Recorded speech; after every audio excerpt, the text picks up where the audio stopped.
మీరు సిగ్నల్ ఇస్తారా నాకు? Hello my dear students, welcome to the ACE engineering academy online platform. Because of small technical issue, it got late. Please don't feel otherwise. In this session, today we are going to discuss the preparation strategy and important questions for the most important subject in the mechanical branch, that is thermal engineering. Dear friends, today's session is very useful for those students who are preparing for TSPSC AEE exam. It is not only useful for the TSPSC AEE exam, but also useful for TSPSC AE exam and also useful for AMVI, Assistant Motor Vehicle Inspectors. And this class is also important for APPSC AEE exam and AE exam. Okay. Dear friends, I am Malakondaiah Sir, faculty at ACE Engineering Academy. Dear friends, my hard work, more than 25 years of experience and blessings from parents and gurus elevated me to teach almost all thermal oriented subjects from the basic level to high end level. Having this introduction, let us start the subject called thermal engineering. Dear friends, we have divided the thermal engineering into 3 parts, namely the first part is basic thermodynamics, the second part is power plant engineering and internal combustion engines, and third part is refrigeration and air conditioning. Today we are going to discuss the most expected questions for the very first part, that is basic thermodynamics. The second part will be discussed 24th of this month, the same timing 8:30 to 9:30, and 26th of December we are going to discuss the third part of the thermal engineering, that is refrigeration and air conditioning. Now, before going to start the most expected questions for the basic thermodynamics, let us see the syllabus for the basic thermodynamics. The very first part, that is basics of thermodynamics. Similarly, heat and work, first law of thermodynamics, second law of thermodynamics, entropy, availability and irreversibility, properties of pure substances, and the last one, thermodynamic property relations. So these are the topics we are going to discuss under the basic thermodynamics. And the expected weightage is like this. From the very first part, that is basics of thermodynamics, minimum 1 mark can be expected, maximum 2 marks can be expected. Similarly, from the heat and work also, minimum 1 mark can be expected, maximum 2 marks can be expected. First law of thermodynamics, it is the most important unit for the basic part of the thermodynamics. From the first law of thermodynamics, minimum 2 marks can be expected, maximum 3 marks can be expected. Similarly, the second law of thermodynamics is also equally important. You can expect minimum 2 marks, maximum 3 marks from the second law of thermodynamics. Similarly, from entropy, minimum 1 mark can be expected, maximum 2 marks. Availability and irreversibility, 1 mark can be expected. Properties of the pure substances, that is also equally important. Minimum 2 marks can be expected. And the last one, thermodynamic property relations, 1 mark can be expected. That is the expected weightage for the basic thermodynamics. Okay? Now let us see the weightage which were asked in different TSPSC AEE exam and AE exam. In the year 2015, AEE 16 marks were asked. That is the weightage of the basic thermodynamics. 16 marks were asked in the year 2015 for the AEE exam. In the same year, for the exam AE, 18 marks were asked. 18 marks. Similarly, for the HMWSSB, Hyderabad Metropolitan Water Supply Sewage Board, in the year 2015, 12 marks were asked. Look at the same board asked in the year 2020, 22 marks.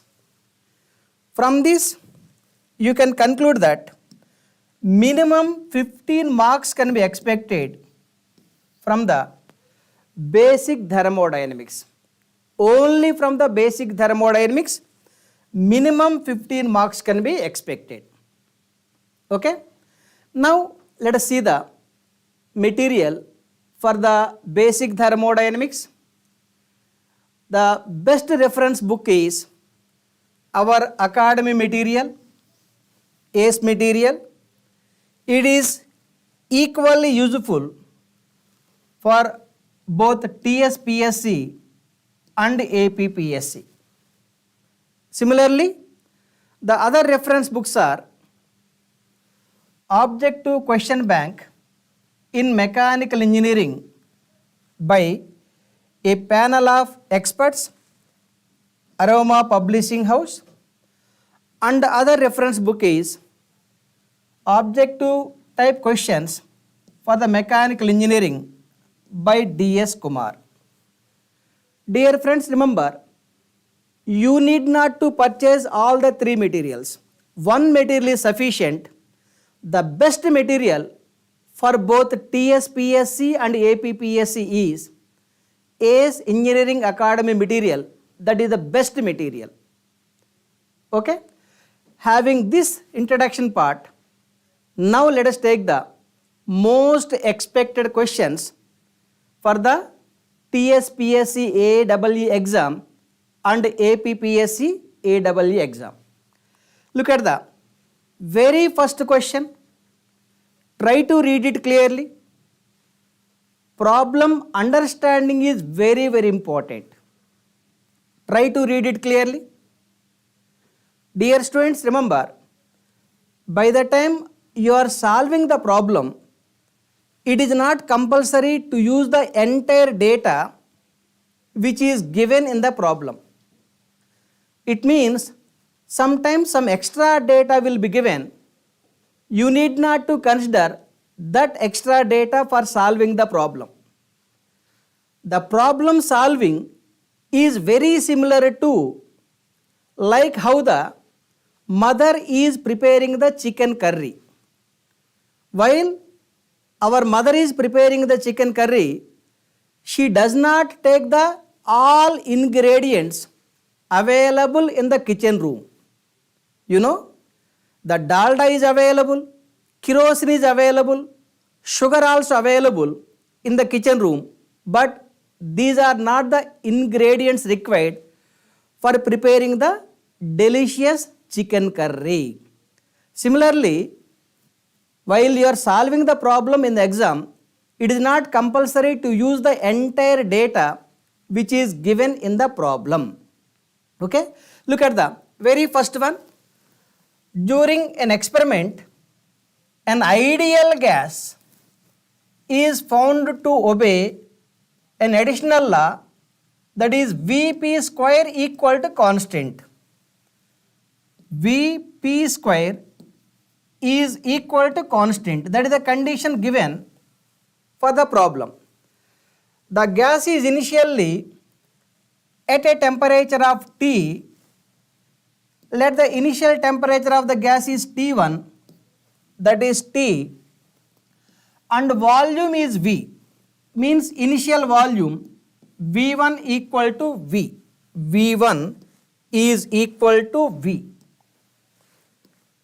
V1 equal to V. When it expands to a volume 2V, it is expanding to a volume 2V, means final volume V2 equal to 2V. The temperature will become, means you are asked to decide what is the final temperature. Different options are given. You are asked to decide the final temperature by the time the ideal gas is expanding to increase the volume from V1 to V2. V1 is V, V2 is 2V. Okay? Now let's take the another slide. It is given that Vp square, 1 minute. It is given that Vp square equal to constant. But for this problem, the temperature limits and volume limits are given. Initial volume V1 given V, final volume V2 given 2V, initial temperature T1 T, final temperature T2 equal to how much? But look at the relation. Relation is given in terms of Vp square. No pressure limits are given in the problem. But it is given an important condition that the material for this problem is ideal gas. The material for this problem is ideal gas. What is the ideal gas equation? The ideal gas equation is PV equal to RT for 1 kg mass of gas. From this I can write that P equal to RT by V or P square, because here we have V into P square. Now I am going to write the P square in terms of temperature and volume. P square equal to R square T square by V square. Now you put this value in the place of P square. Let me write that value. V into P square is R square T square dividing by V square is equal to a constant. From this 1V is cancelled. Look at the V. Finally it is T square by V is equal to constant by R square. But here R is the characteristic gas constant. Since R is the constant, constant by square of the constant is another constant, let it be C. Finally, we got the relation between temperature and volume T square by V is a constant C. Okay? From that you can decide it. T square by V equal to a constant. T square by V equal to a constant. It means T1 square by V1 is equal to T2 square by V2. But what is the T1 given? T1 equal to T. V1 given is V. V2 given is 2V. Okay? Let me put that values. Here it can be written T1 square, T square by V1 is V equal to T2 square, T2 to be found, T2 square dividing by V2 equal to 2V. Now let us cancel the V. Finally we got T2 square by 2, T2 square by 2 equal to T square. T2 square equal to 2T square or T2 equal to root 2T. That is the final temperature of the ideal gas by the time volume of the gas is increasing from V to 2V. I hope all of you clearly understood. So T2 equal to root 2T. Look at the options. Look at the option B. Option B is absolutely correct. Okay? Shall I move to the next question? Yes. Look at the next question. Try to read it clearly. At its critical point, any substance will, this problem connected to critical point. Option A, exist in all the three phases. Option B, change directly from solid to vapor.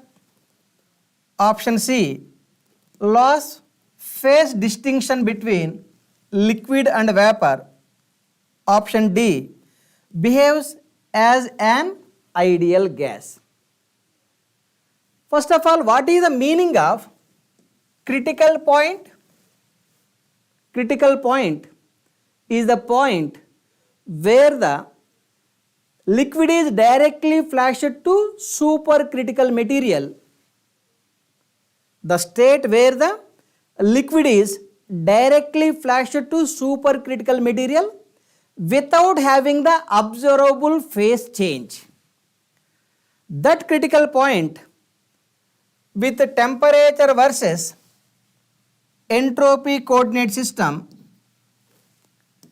temperature versus entropy coordinate system can be marked like this. That is the saturation dome.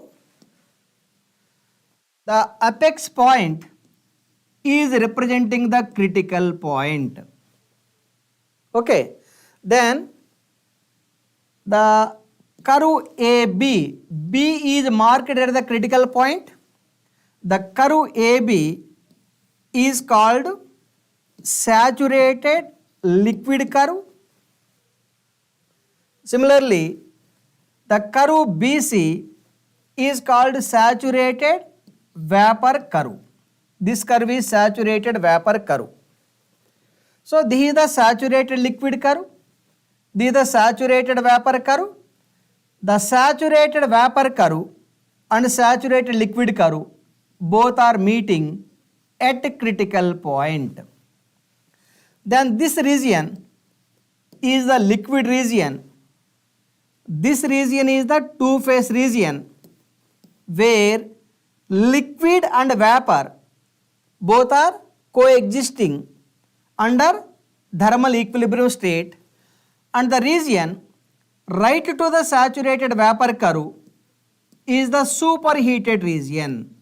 Superheated region. Okay, that means the region left to the saturated liquid curve is the liquid region is also called subcooled region. The region right to the saturated vapor curve is the superheated region. The region within the saturation dome is the two-phase region. The saturated liquid curve and saturated vapor curve both are meeting only at critical point. Dear friends, remember, at critical point, this is very important information. At critical point, the specific volume of the saturated vapor is equal to specific volume of the saturated liquid.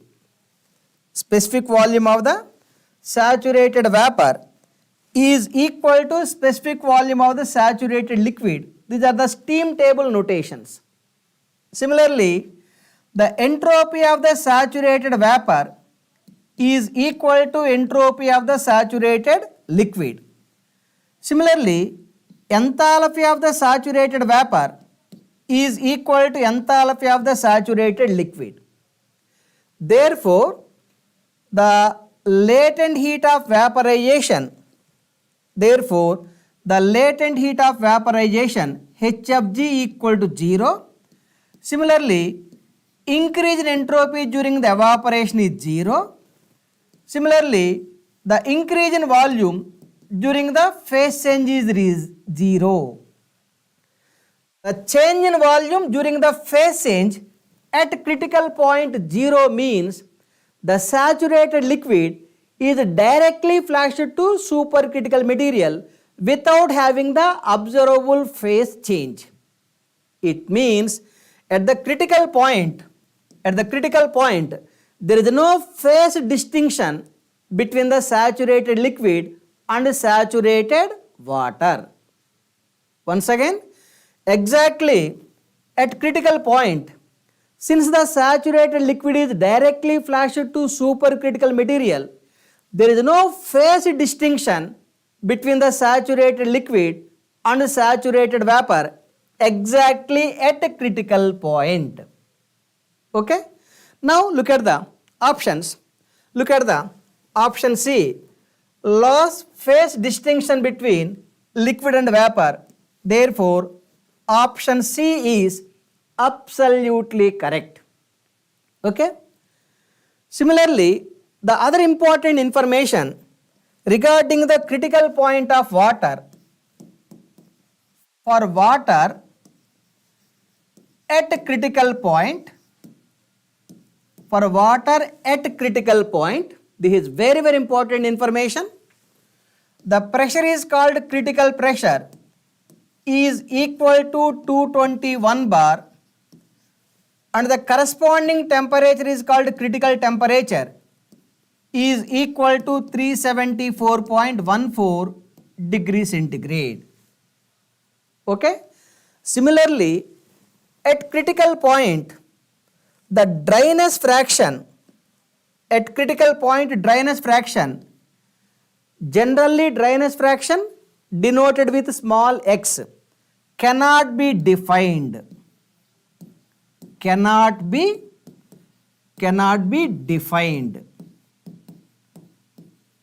At critical point, the dryness fraction cannot be defined. And one more important information, the surface tension sigma is equal to 0. Surface tension equal to 0 at critical point means when you heat the water with a pressure is equal to 221 bar or above that critical pressure, there is no bubble formation during the evaporation process. Why the bubble formation is 0? By the time the water is evaporating, either at critical pressure or above critical pressure is the surface tension of the water at critical point is 0. I hope all of you clearly understood the information connected to the critical point. Now let us take the another important question. Try to read the question. Try to read it clearly. It is asked like this.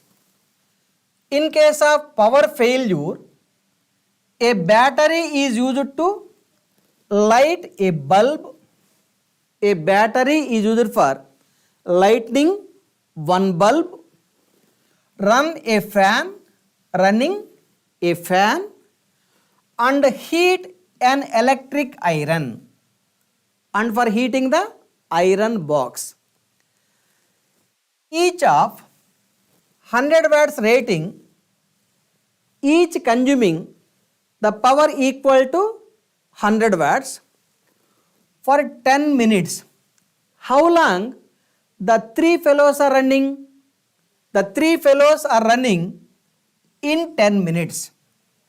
In this process, the work done and heat supplied by the battery are given by.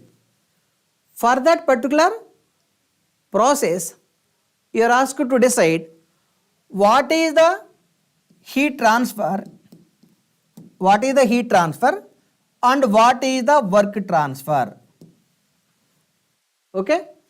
For that, let us take the battery arrangement. Let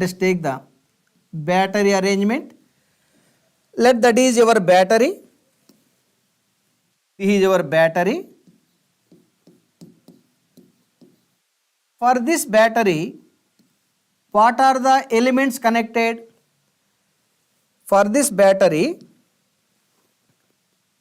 a bulb is connected. Let this is the bulb.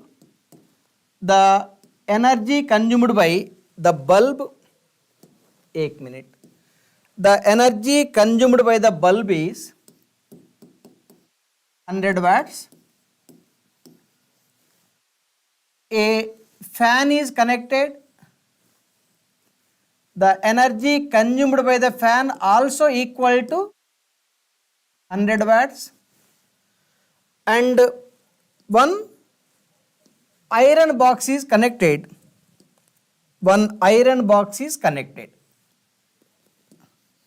Let this is the iron box. Heater. The energy consumed by heater also equal to 100 watts. Now, you tell me the energies transferring from battery to bulb, fan and heater either with temperature gradient or other than temperature gradient.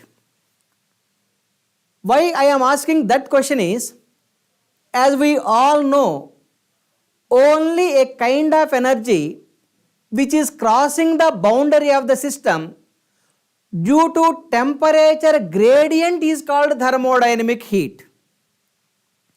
Thermodynamic heat is having a special meaning that only a kind of heat energy which is crossing the boundary of the system because of the temperature gradient like this.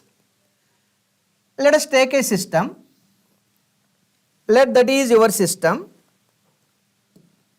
Assume your system is maintaining the temperature 80 degrees centigrade. Surroundings also maintaining 80 degrees centigrade.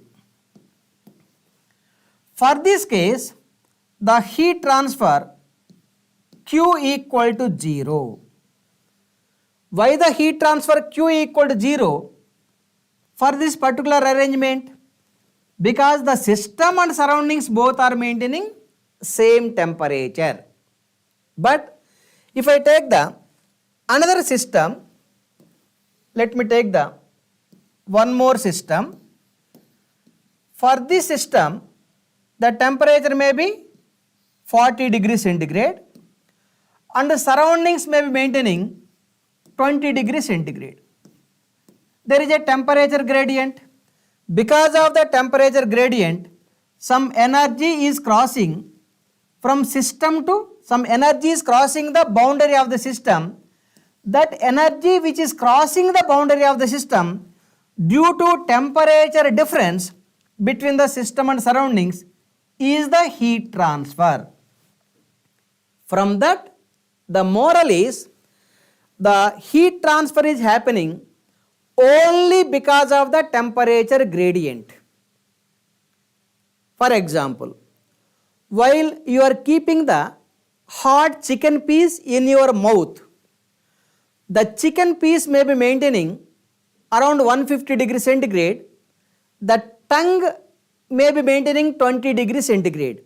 There is a temperature gradient between the hot chicken piece and tongue. Because of that temperature difference, some energy is transferring from hot chicken piece to your tongue. That energy which is transferring from hot body to cold body is called heat energy or heat transfer. From that the moral is the heat transfer is becoming zero when there is no temperature difference between the system and surroundings. Next, come to the work energy.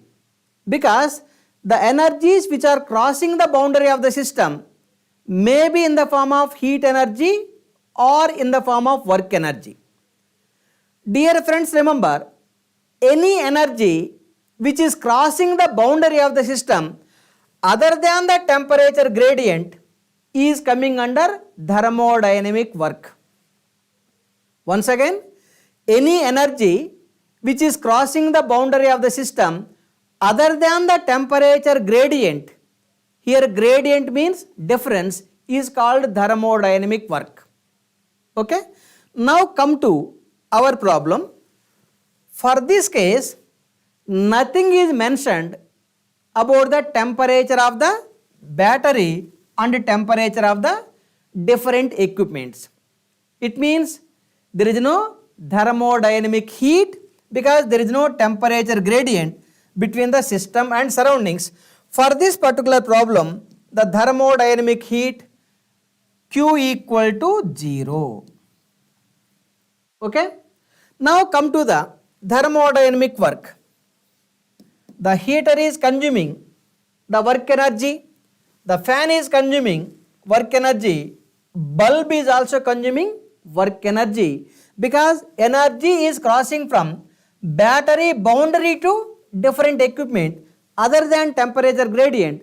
The energy which is crossing the boundary of the system other than temperature gradient is coming under thermodynamic work only. Okay? Now, what is the work energy? Right, total work energy, energy consumed by the heater plus energy consumed by the fan plus energy consumed by the bulb. Energy consumed by the bulb. 100 plus 100 plus 100 is equal to 300 joules per second. Because the energy is given in terms of watt, watt equal to joule per second. But look at the options. All the options are given in terms of kilojoules. For that, we need to convert from joule per second to joule. For that, right, let us consider the time. 10 minutes time is right used for driving the three equipment. 300 into 10 minutes. 10 minute. 1 minute equal to what? Actually, let me write it clearly. This is now 300 joules per second multiplied by 10 minutes. 1 minute equal to 60 seconds. This second cancel. Finally, it is equal to 300 into 10 into 60. It is equal to 1800 1800, one more zero. This is in joules. That is the work energy given by the battery. Since all options are given in kilojoules, let us convert it to kilojoules. It is equal to 180 kilojoules. That is the work energy. So, the heat transfer is 0. Work transfer is how much? 180 kilojoules. That is the answer. Got it? Yes. Now look at the options. Look at the option B. Work transfer is 180 kilojoules. Heat transfer is 0. Option B is absolutely correct. Okay? Similarly, let us take the Another important question. Try to read it clearly. In an adiabatic process, 500 of work are performed on a system. Work done on the system, negative. Okay? In the non-adiabatic process, by which the system returns to its original state, 1000 joules of heat are added to the system. Heat is added to the system. Heat added to the system should be taken as positive. The work done during the non-adiabatic process is. This problem connected to closed system because nothing is given regarding the mass transfer. Since or until unless nothing is given regarding the mass transfer, that should be considered as a closed system. Okay? For a closed system, let us take the 1 to 2 process. 1 is the adiabatic process. 1 to 2 is adiabatic process. And you know, after the adiabatic process, there is another process called non-adiabatic process, by which the system returns to original state. By which the system returns to original state means the 2 to 1 process is the non-adiabatic process. Let me write that point. 2 to 1, let me write the 2 to 1, 2 to 1 is the non-adiabatic process. Non-adiabatic process. Both are happening in the closed system. Okay? Now, for adiabatic process, the work interaction is given. 5000 joules of work are performed on a system.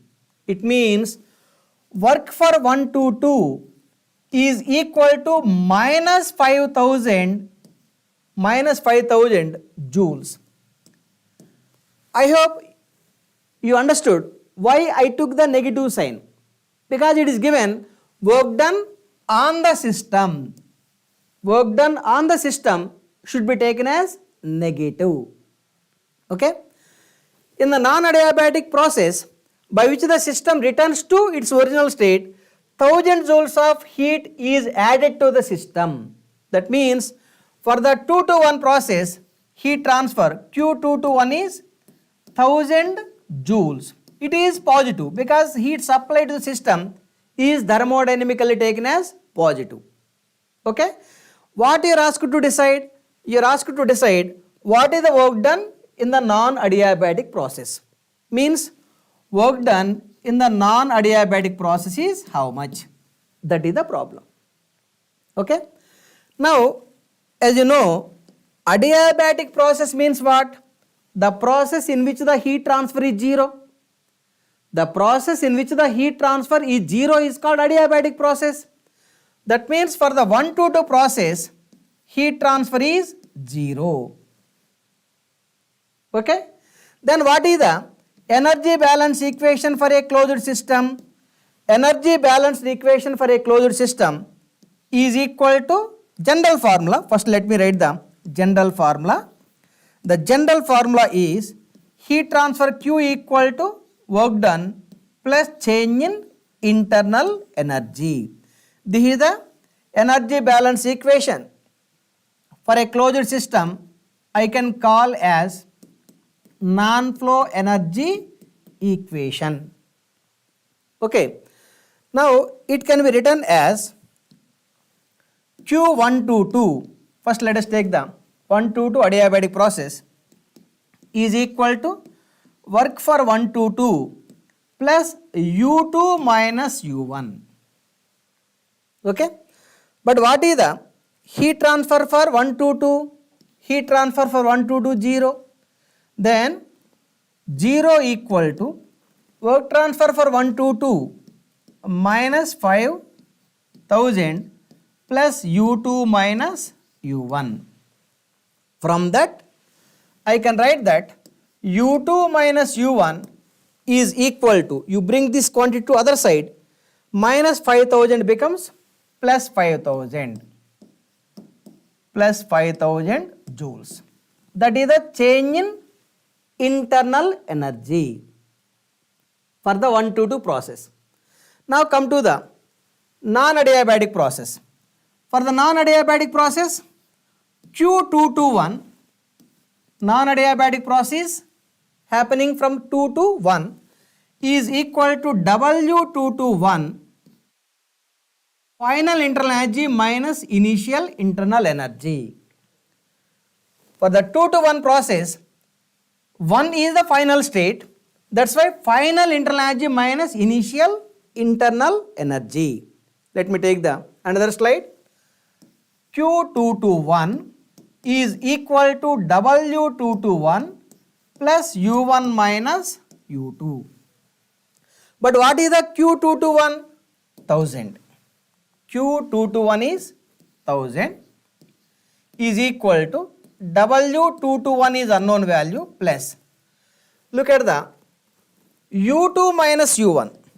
Look at the U2 minus U1 is 5000. Then what is the U1 minus U2? Because we need U1 minus U2 here. Minus 5000 joules. Okay. So U1 minus U2 minus 5000 joules. From this, work for 2 to 1 equal to 1000 minus of minus plus 5000 is equal to 6000 joules. That is the answer for this particular problem. So work for the non-adiabatic process 6000 joules. Look at the options. Plus 6000 joules. Therefore, option A is absolutely correct. Okay. I hope all of you clearly understood. Now let us take the another important question. Try to read it clearly. Try to read it. The net energy transferred as heat and as work to a closed non-flow system. Non-flow system means closed system. The closed system can also be called as non-flow system, is also called fixed mass system. Okay. Anyhow, the net energy transferred as heat and as work to a closed system is equal to change in different options are given. Entropy, enthalpy, internal energy, temperature, etc. What is the non-flow energy equation? Non-flow energy equation is Q equal to W plus du only. Then what is the Q minus W? This is the net energy difference between heat transfer and work transfer is equal to du. What is the du? Du equal to change in internal energy only. This du is the change in internal energy. Change in internal energy. Therefore, the difference between the heat transfer and work transfer for a closed system process is equal to change in internal energy. Option C is absolutely correct. Okay, very easy problem but important. Similarly, look at the next question. Try to read it clearly. Try to read it clearly. It is asked like this. If a quasi-equilibrium is also called quasi-static process. If a quasi-equilibrium process exists, we have assumed different options are given, like the pressure at any instant to be constant, B, an isothermal process, option C, the heat transfer to be small, option D, the boundary motion to be infinitesimally small. Now let us take the quasi-static process. Take the rigid cylinder. The rigid cylinder is one which does not go for any deformation. That rigid cylinder is connected with a boundary called piston. This is the piston. Assume the piston is moving without friction. Without friction, the piston is moving. Let us take some gas. Let us take some gas inside the cylinder. Above the piston,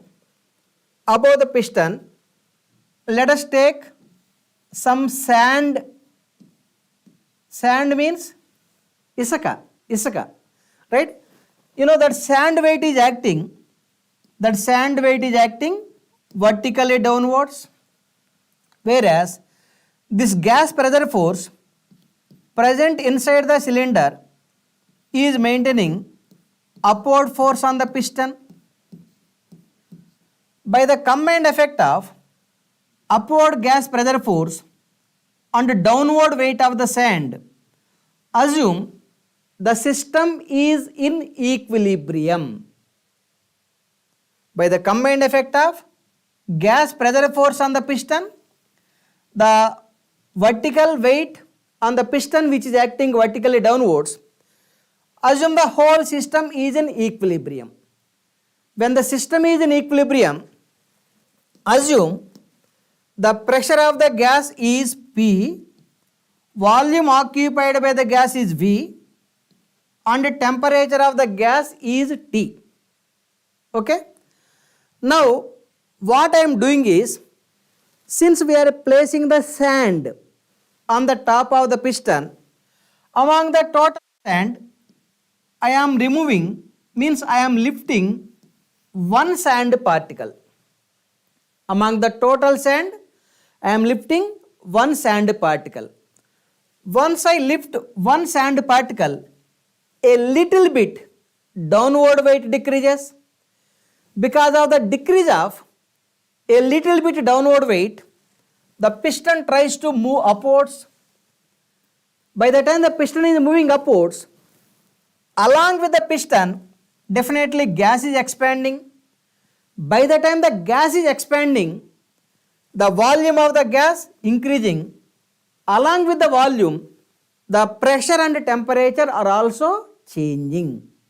It means by the time you remove one sand particle, the properties of the gas may be changing from P to P1, volume V to V1, and temperature T to T1. Similarly, when I lift another sand particle, again the piston is moving up. Along with the piston, the gas is also expanding. By the time the gas is expanding, definitely properties are changing. From these properties to some other properties, the pressure may be changing from P1 to P2, volume may be changing from V1 to V2. Similarly, temperature may be changing from T1 to T2. Like that, the properties are keeping on changing by the time you are removing the sand particles one after other. Now, you try to replace the second sand particle. Once you replace the second sand particle, the downward weight increases.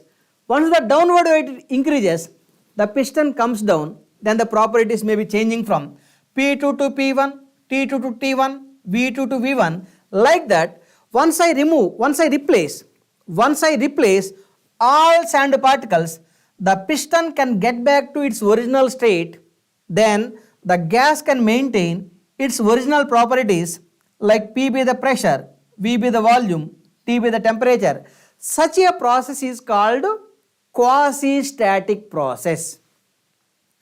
Now you tell me, what is the movement of the boundary? Here piston is the boundary. What is the movement of the boundary during the quasi-static process? Dear friends, remember, quasi means almost. quasi means almost, static means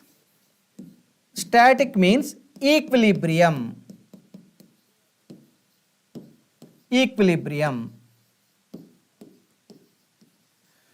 So quasi-static process is also called almost equilibrium process. In the almost equilibrium process, the boundary is moving very slowly. The quasi-static process is the best example for a reversible process. Got that point? Yes. Now look at the options. Look at the option D. The boundary motion to be infinitesimally small. Infinitesimally small means very slow. Okay? Therefore, option D is absolutely correct. Okay? Are you following clearly? Yes. Now let us take the another important question. Try to read it clearly. Try to read it. A heat reservoir at 900 Kelvin is brought into contact with ambient at 300 Kelvin for a short time. A heat reservoir is there maintaining 9000 Kelvin and is open to atmosphere maintaining 300 Kelvin. During this period, 9000 kilojoules of heat is lost by the heat reservoir. It is like this. Let us take the heat reservoir. I can say the hot source.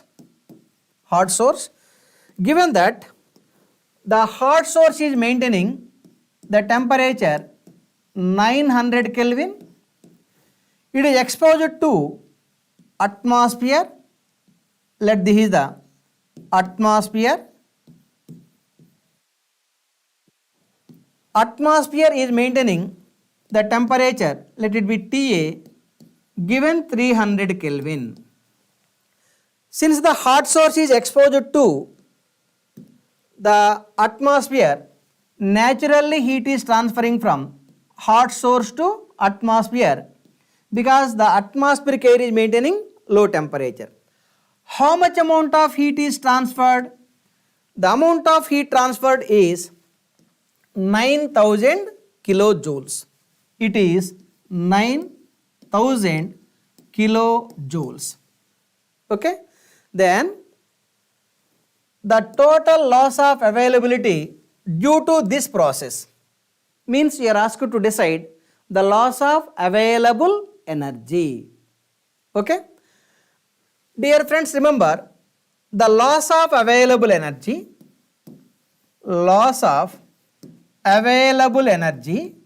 is equal to T naught, that is the atmospheric temperature, into ds for the universe. That is also called as net change in entropy. That is a mathematical formula or general formula for deciding loss of available energy.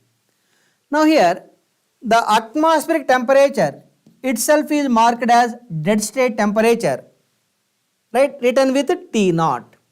I know the T naught, but I don't know the net change in entropy. That net change in entropy to be found. Okay? Now the net change in entropy, listen carefully, net change in entropy is equal to change in entropy of the hot source plus change in entropy of the surroundings, means atmosphere. Okay? It is equal to what is the change in entropy? Otherwise, let us write it separately. What is the change in entropy of the hot source? Change in entropy of the hot source. Is it hot source losing energy, gaining energy?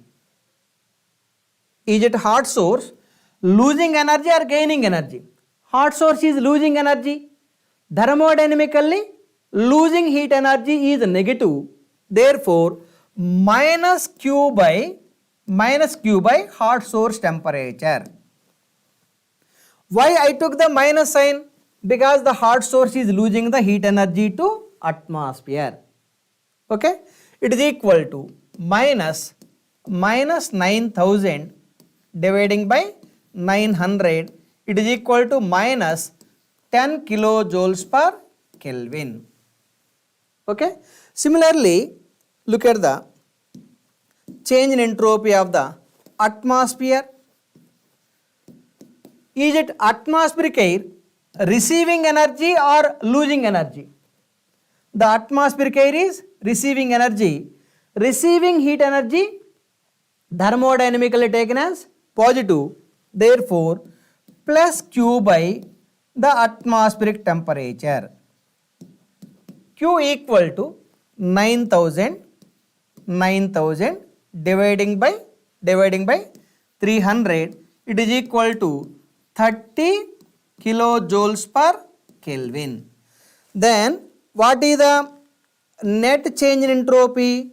The net change in entropy is equal to entropy change of the hot source plus entropy change of the atmosphere. Here entropy change of the hot source. Look at the entropy change of the hot source. Entropy change of the hot source is minus 10 plus entropy change of the atmosphere plus 30 is equal to 20 kilojoules per Kelvin. I got the net change in entropy. Then the loss of available energy T naught equal to what? 300 Kelvin.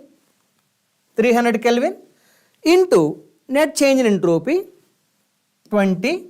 You simplify this value, it is equal to 6000 kilojoules. That is the loss of available energy. Now look at the options. Look at the options. Option C is absolutely correct. These are all very, very important problems. Shall I go for the next question? Yes. Look at the next question. Try to read it clearly. Try to read it clearly. For two cycles coupled in series, the topping cycle has an efficiency 30% and the bottoming cycle has an efficiency 20%. The overall combined cycle efficiency, the top cycle efficiency given 30% and bottom cycle efficiency given 20%. Both cycles are connected in series. Then the overall efficiency, if both cycles are connected in series, is equal to the top cycle efficiency plus bottom cycle efficiency minus top cycle efficiency into bottom cycle efficiency. This is a mathematical formula. Try to remember this. What is the top cycle efficiency? 30. Bottom cycle efficiency 20 minus 30 into 20. 30 into 20. Otherwise 0.3 plus these are all the percentages. 0.2 minus 0.3 into 0.2. 0.3 plus 0.2, 0.5 minus 0.3 into 0.2, 0.06. You simplify this value, 0.44. It means the overall efficiency of the system is 44%. Okay, look at the options. Look at the option B. Option B is absolutely correct. This is very, very important problem. I can say that this is a 5-star problem, most expected problem for the competitive exams. Okay. Similarly, let us take the next question. Try to read it clearly. Try to read it clearly. It is asked like this. In a reversible cycle, the source temperature is 227 degrees centigrade. In a reversible cycle, the hot source temperature given 227 degrees centigrade and the sink temperature. You know, sink temperature means cold source temperature. The sink temperature or lowest temperature is equal to 27 degrees centigrade. The maximum available work for a heat input of 100 kilojoules. If the heat input, let me write here, the heat supplied equal to 100 kilojoules, what is the work output of the cycle? You are asked to decide the work output of the cycle. Okay. Now, better to convert the temperatures in absolute form, that is Kelvin form. 227 plus 273, it is equal to 500 Kelvin. Similarly, the lowest temperature 27 plus 273, it is equal to 300 Kelvin. Okay, then what is the reversible heat engine efficiency? Reversible heat engine efficiency is nothing but Carnot cycle efficiency, that is equal to 1 minus lowest absolute temperature by highest absolute temperature. Okay, it must be equal to net work output by heat supplied. Okay, from that the net work output of the heat engine cycle equal to heat supplied into 1 minus lowest temperature by highest temperature. But what is the heat input given? Heat input given 100 kilojoules. 100 kilojoules into 1 minus lowest temperature is 300 Kelvin. Lowest temperature 300 Kelvin, highest temperature 500 Kelvin. 300 by 500, simplify this value. 100 into 1 minus 300 by 500, 0.6. 1 minus 0.6, 0.4. 0.4 into 100 equal to 40 kilojoules. That is the maximum expected network from the reversible heat engine. Okay, look at the options. Look at the option C. Option C is absolutely correct. Okay, similarly, look at the another important question. Try to read it clearly. The fundamental unit of enthalpy is, you are asked to decide the unit for the enthalpy. Dear friends, remember, enthalpy is a kind of energy. Enthalpy is a kind of energy. What is the unit of energy? Joule. Unit of energy is joule. 1 joule equal to what? Newton meter. 1 joule equal to Newton meter. You know, Newton is the unit of force. Newton is the unit of force. Force F equal to, let me write here, force F equal to MA. M is the mass, dimensional, right, unit, capital M. L by T square, acceleration, velocity by time. Simple mathematics, school level mathematics. ML T power minus 2. That is the unit of force. That is the unit of force or dimensional formula. Newton M L T power minus 2 into meter means distance unit L. The unit is M L square T power minus 2. That is the dimensional formula for the enthalpy. Look at the option C. Option C is absolutely correct. Okay? Are you following? Yes. Similarly, look at the another important question. Try to read it clearly. Try to read it clearly. A Carnot engine receiving heat at 400 Kelvin has an efficiency of 25%. The Carnot heat engine efficiency is equal to 25%, means 0.25. Of course, it is given the temperature where it is receiving, that may be called as hot body temperature, 400 Kelvin. Hot source temperature is 400 Kelvin. The COP of Carnot refrigerator working between the same temperature limits.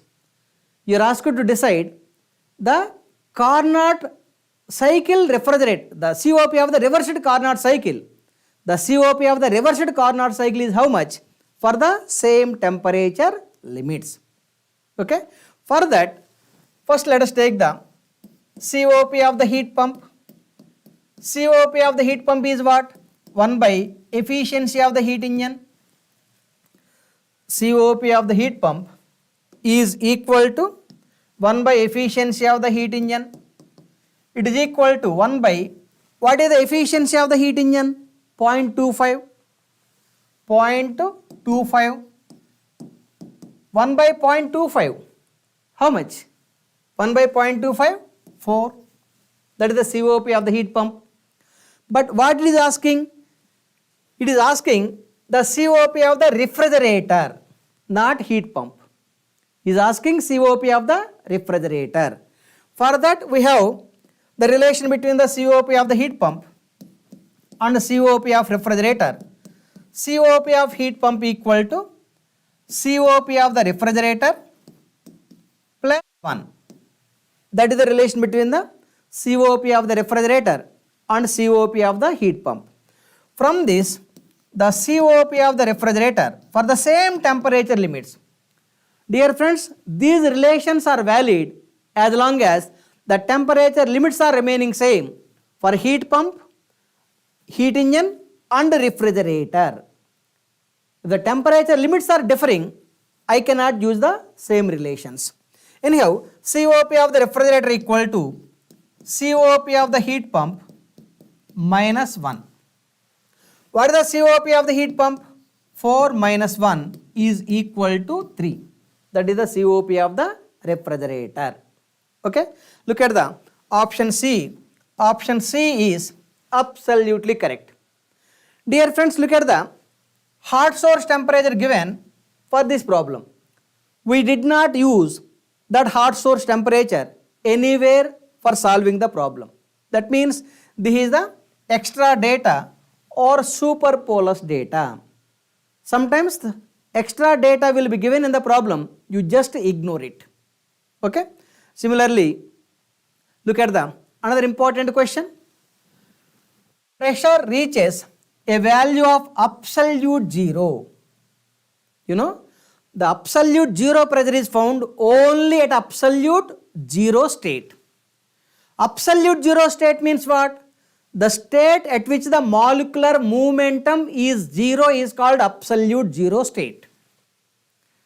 The state at which the molecular momentum is zero is called absolute zero state.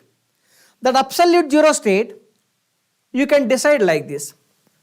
For that, let us take the volume versus temperature coordinate system. Volume versus temperature coordinate system.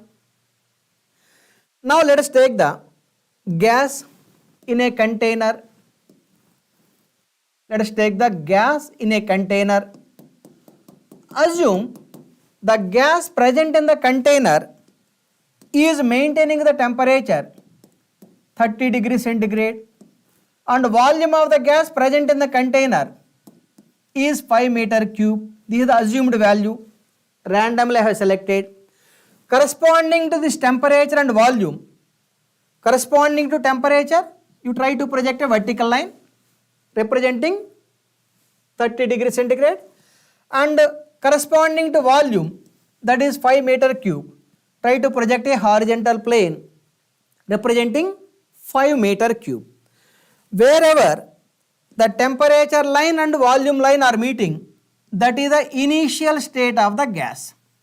This is the initial state of the gas. Initial state of the gas. Initial state of the gas. Okay. Then what you do is, you place this gas container in your domestic refrigerator. You place this gas container in the domestic refrigerator. Assume your domestic refrigerator is maintaining 0 degrees centigrade. That means the gas temperature keep on dropping to 0 degrees centigrade when you keep this container in a domestic refrigerator where the temperature is 0 degrees centigrade. That means by the time the gas temperature is dropping, the volume occupied by the gas due to free motion keeping on decreasing. That means by the time gas temperature is dropping, volume occupied by the gas is also dropping. But even after the gas reaches to 0 degree centigrade, this is the volume occupied by the gas due to free motion. The volume occupied by the gas due to free motion at 0 degree centigrade is V0. Okay? Then what you do is, you extend the negative temperature coordinate. You extend the negative temperature coordinate like this. You try to extend the negative temperature coordinate and you try to place the gas container in the cryogenics. Dear friends, remember the method of artificially providing and maintaining up to minus 100 degree centigrade can be called as refrigeration.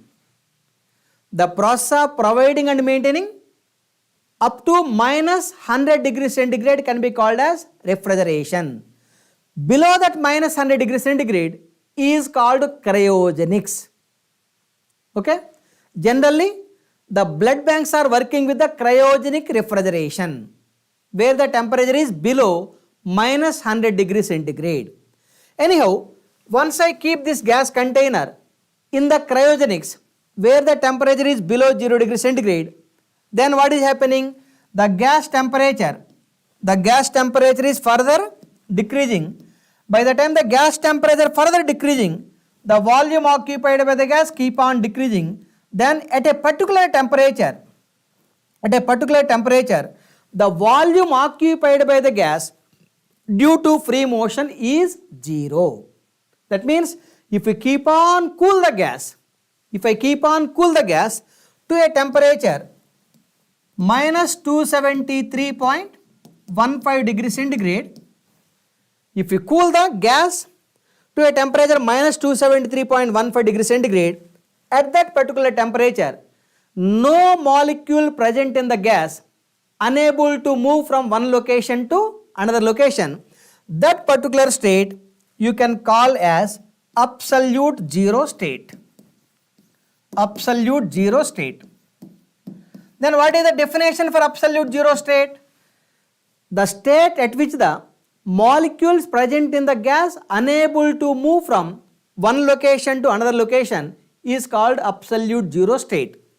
The pressure of the material at that state is called absolute zero temperature, and the corresponding temperature is called, the pressure corresponding to absolute zero state is called absolute zero pressure, and the corresponding temperature is called absolute zero temperature. Okay? Once again, if I cool the gas to minus 273.15 degree centigrade, the molecules which are present in the ideal gas or any gas unable to move from one location to another location. The state where the molecules are unable to move from one location to another location is called absolute zero state. The temperature of the material at that absolute zero state is called absolute zero temperature, and the corresponding pressure is called absolute zero pressure. And one more important information is, at this absolute zero state, the Cp of the any material is equal to Cv. That means specific at constant pressure and specific at constant volume. For any material, the Cp and Cv are identical only at absolute zero state. Then what is the Cp by Cv? Cp by Cv equal to gamma. Since Cp and Cv both are identical, gamma equal to 1. That means for any material at absolute zero state, the adiabatic index gamma equal to 1. The adiabatic index gamma equal to 1 at absolute zero state means the adiabatic process and isothermal process both are identical only at this absolute zero state. Once again, at the absolute zero state, the isothermal process and adiabatic process both are identical, because the adiabatic index gamma equal to 1 at absolute zero state. Is it clearly understood? Yes. Now let us see the Answer. Pressure reaches a value of absolute zero pressure when molecular momentum of the system is becoming zero. Option D is absolutely correct. Understood clearly? I try to give the complete information for the each and every question, though it is taking some time. Please wait. Okay? Similarly, look at the another important question. Try to read it clearly. Two reversible engines operating between the thermal reservoirs at 1200 Kelvin and T2 Kelvin and 300 Kelvin, such that first engine receives heat from 1200 Kelvin reservoir and rejects heat to thermal reservoir at T2 Kelvin, while the second heat engine receives at T2 Kelvin and rejects at 300 Kelvin. The efficiency of both engines is equal. What is the value of the temperature T2? Okay, it is like this. There are two Carnot heat engines. Let this is the Carnot heat engine 1. This is the Carnot heat engine 2. Okay. In between the two Carnot heat engines, let us take the intermediate source. Now it is given that for the first Carnot heat engine, heat is available from the hot source is maintaining T1 equal to 1200 Kelvin. That hot source is giving Q1 amount of heat energy. A part of heat energy is converted to work energy. The remaining is dumped to the intermediate source, while the intermediate source is maintaining T2 temperature. Okay. Now here intermediate source is acting as the cold source with respect to first Carnot heat engine. Okay. Now it is given that the temperature, the cold source temperature with respect to first heat engine is equal to hot source temperature with respect to second heat engine, because it is clearly given that first Carnot cycle is working between 1200 Kelvin and T2, and the second Carnot cycle is asked to work between T2 Kelvin and 300 Kelvin. That means this intermediate source is acting as a cold source with respect to first Carnot heat engine. The same intermediate source is acting as a hot source with respect to second Carnot engine. That means the second Carnot engine receives Q2 amount of heat energy from the intermediate source. A part of this Q2 is converted to work energy. The remaining energy is dumped to the cold source, while the cold source is maintaining T3 temperature. That is given as 300 Kelvin. Once again, let us read the problem.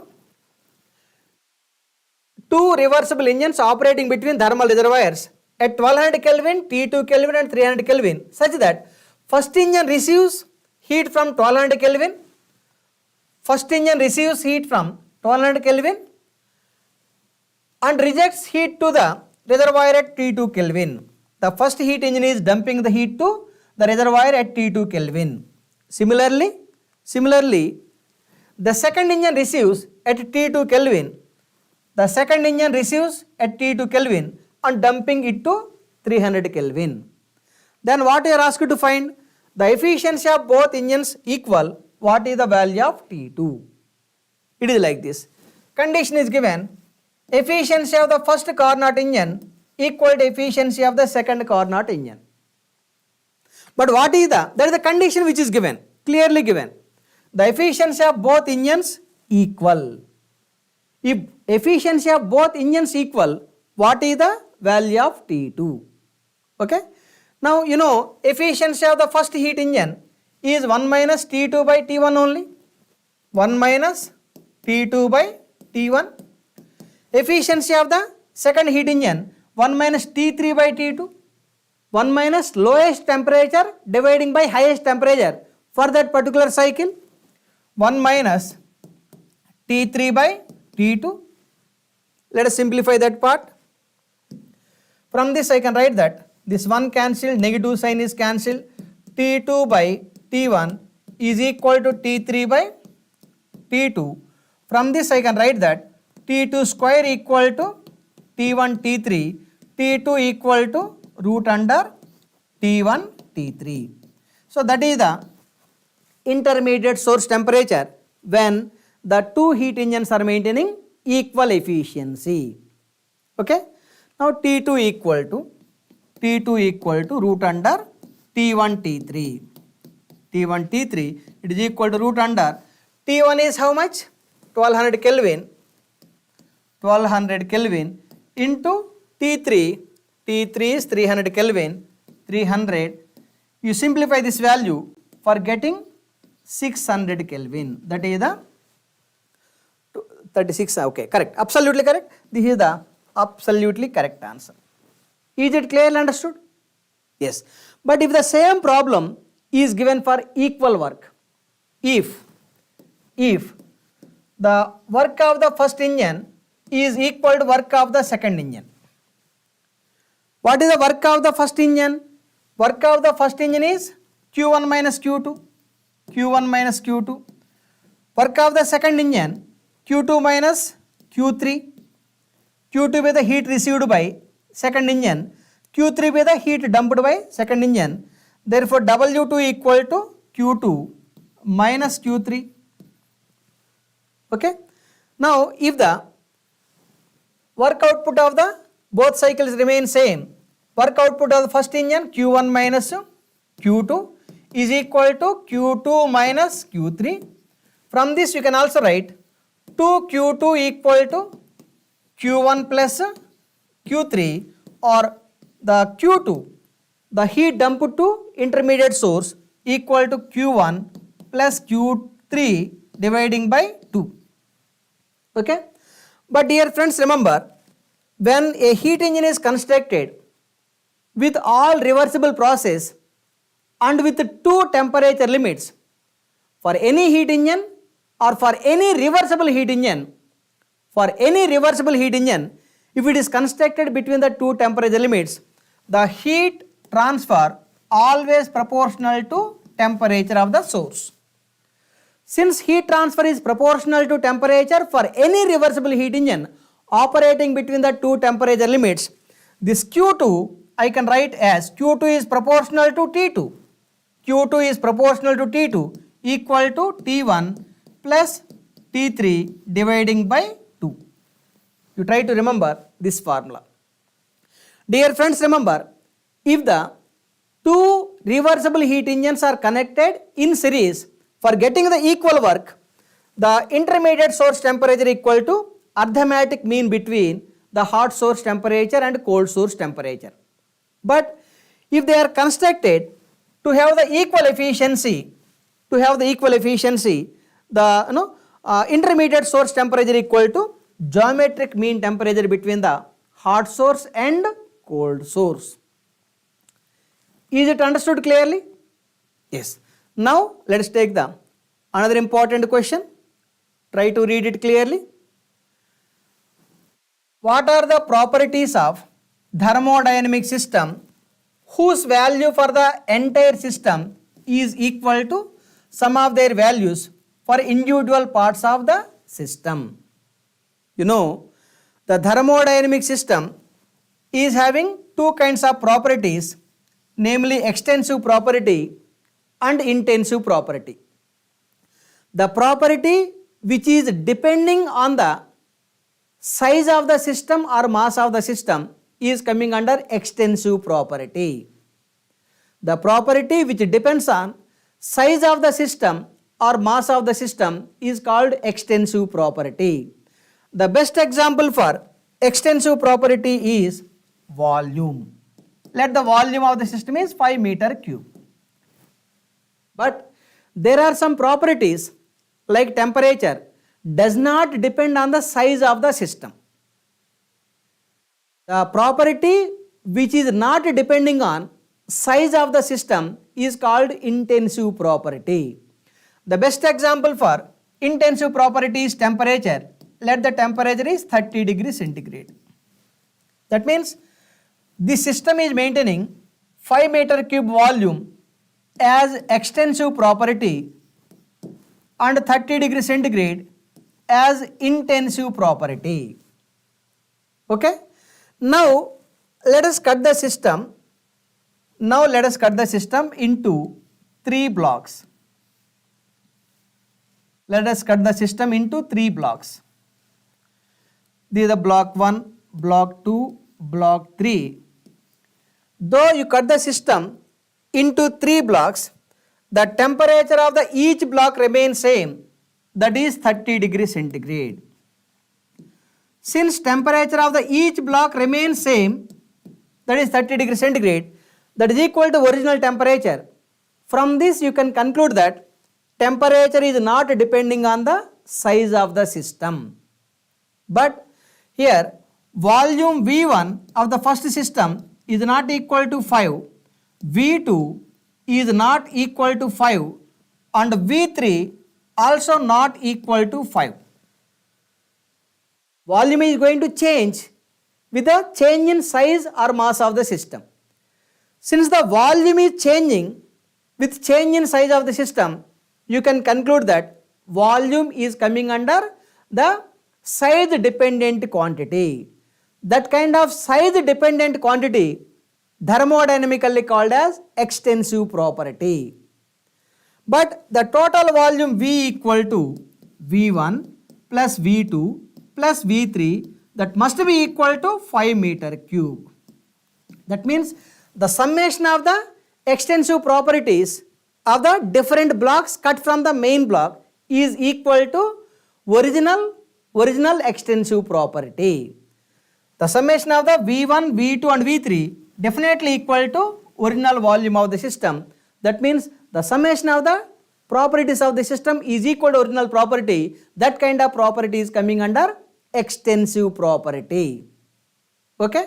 Now look at the options. Look at the option B. Once again read the question. What are the properties of thermodynamic system whose value for the entire system is equal to sum of their values? Extensive property. Understood clearly? Yes. Now let us take the another important question. Try to read the another important question. Try to read it. The throttling of certain gases may be used for getting the refrigeration effect. The throttling process may be used for refrigeration effect. The best example for the throttling process connected to refrigerator is capillary tube process. Capillary tube is constructed to work by throttling process. Okay. What is the value of Joule-Thomson coefficient for the cooling region of such throttling process? You are asked to decide the Joule-Thomson coefficient for the cooling region of the throttling process. Okay. It is like this. For that, let us take the temperature versus pressure coordinate system.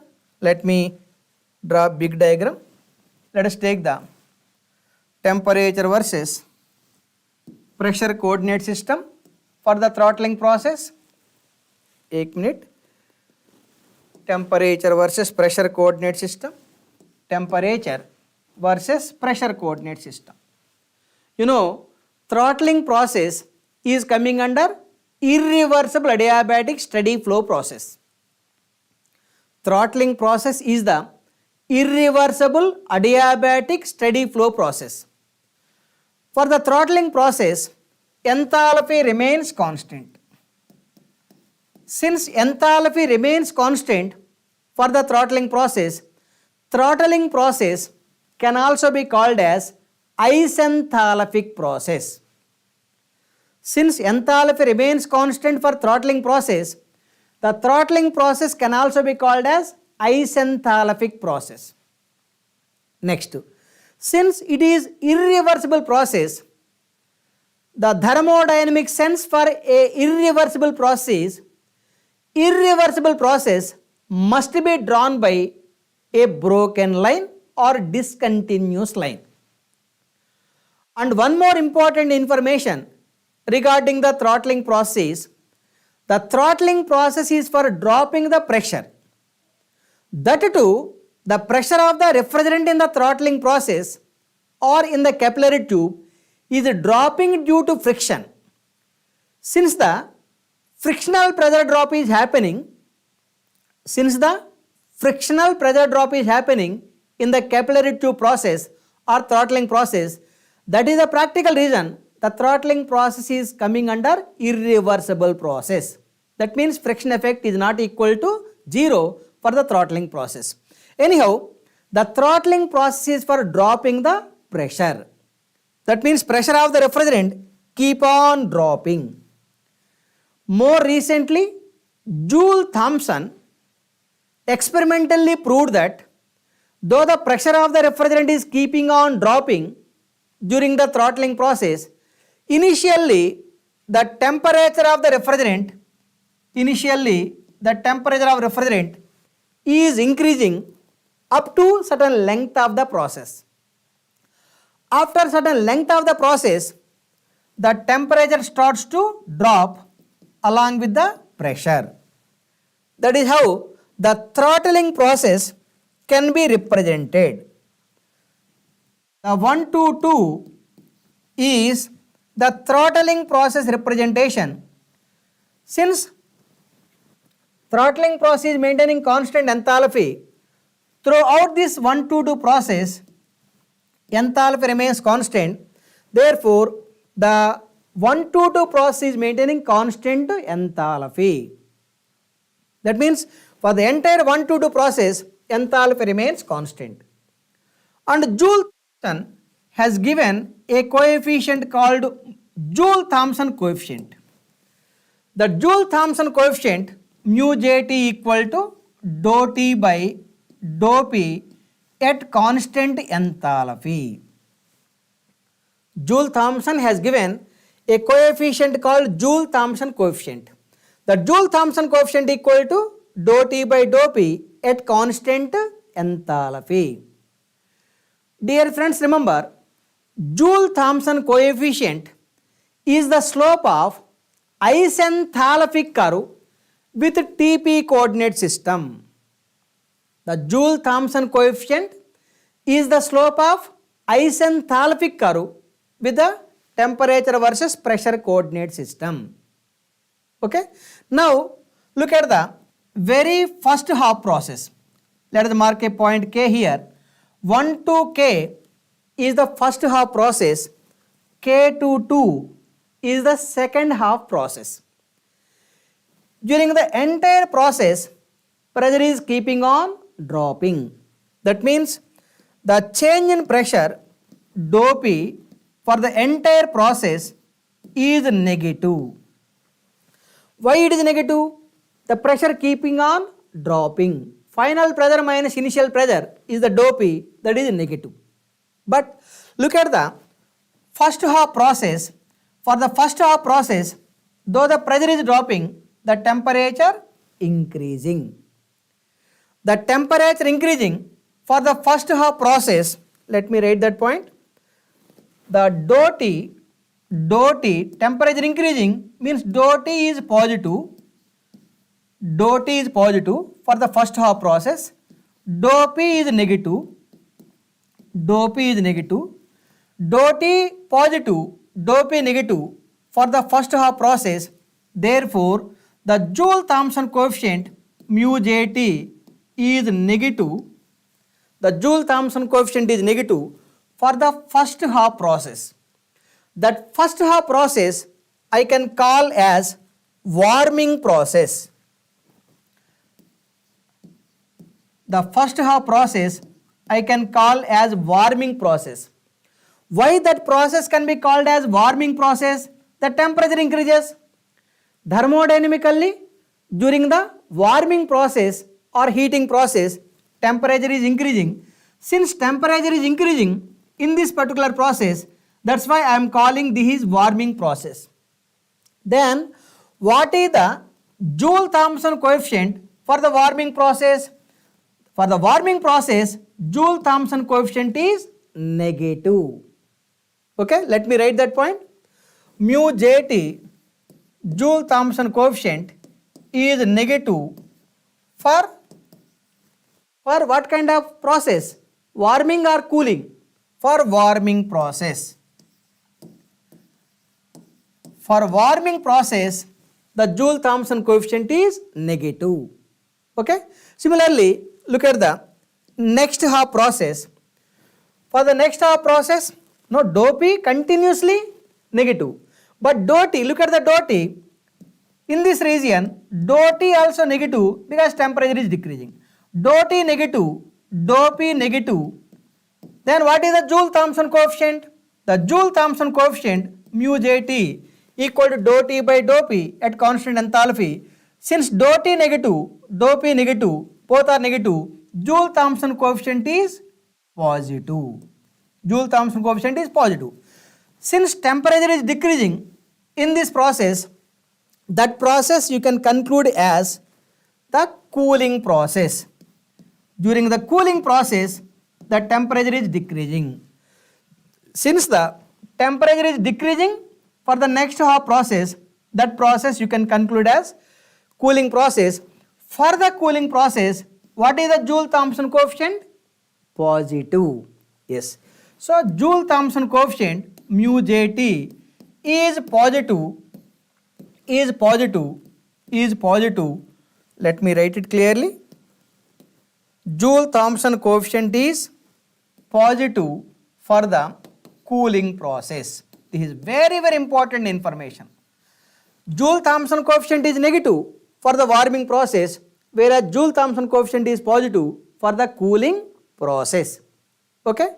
Now exactly at the apex point, the Joule-Thomson coefficient is 0. That particular point you can call as inversion point. Inversion point. Dear friends, remember, inversion point means the point on the isenthalpic curve, the point on the isenthalpic curve where the Joule-Thomson coefficient is 0 is called inversion point. Okay. Similarly, the Joule-Thomson coefficient mu Jt equal to 0 for ideal gas. Joule-Thomson coefficient mu Jt equal to 0 for ideal gas. Okay. Having this information, let us decide the answer. The Joule-Thomson coefficient for the cooling region, Joule-Thomson coefficient is positive. Joule-Thomson coefficient positive means it is greater than 0. Therefore, you can select the option D. Is it understood clearly? Yes. Dear friends, I have selected concept oriented problems. Therefore, you will get the better knowledge. Okay. Similarly, look at the another important question. Try to read it clearly. According to the Maxwell relation, which of the following is or correct? You are asked to decide the Maxwell relation. Dear friends, remember, there are 4 Maxwell relations. All the 4 Maxwell relations connected to 4 properties, namely entropy S, pressure P, temperature T, volume V. All the 4 Maxwell relations connected to 4 properties, entropy S, pressure P, temperature T, volume V. Okay.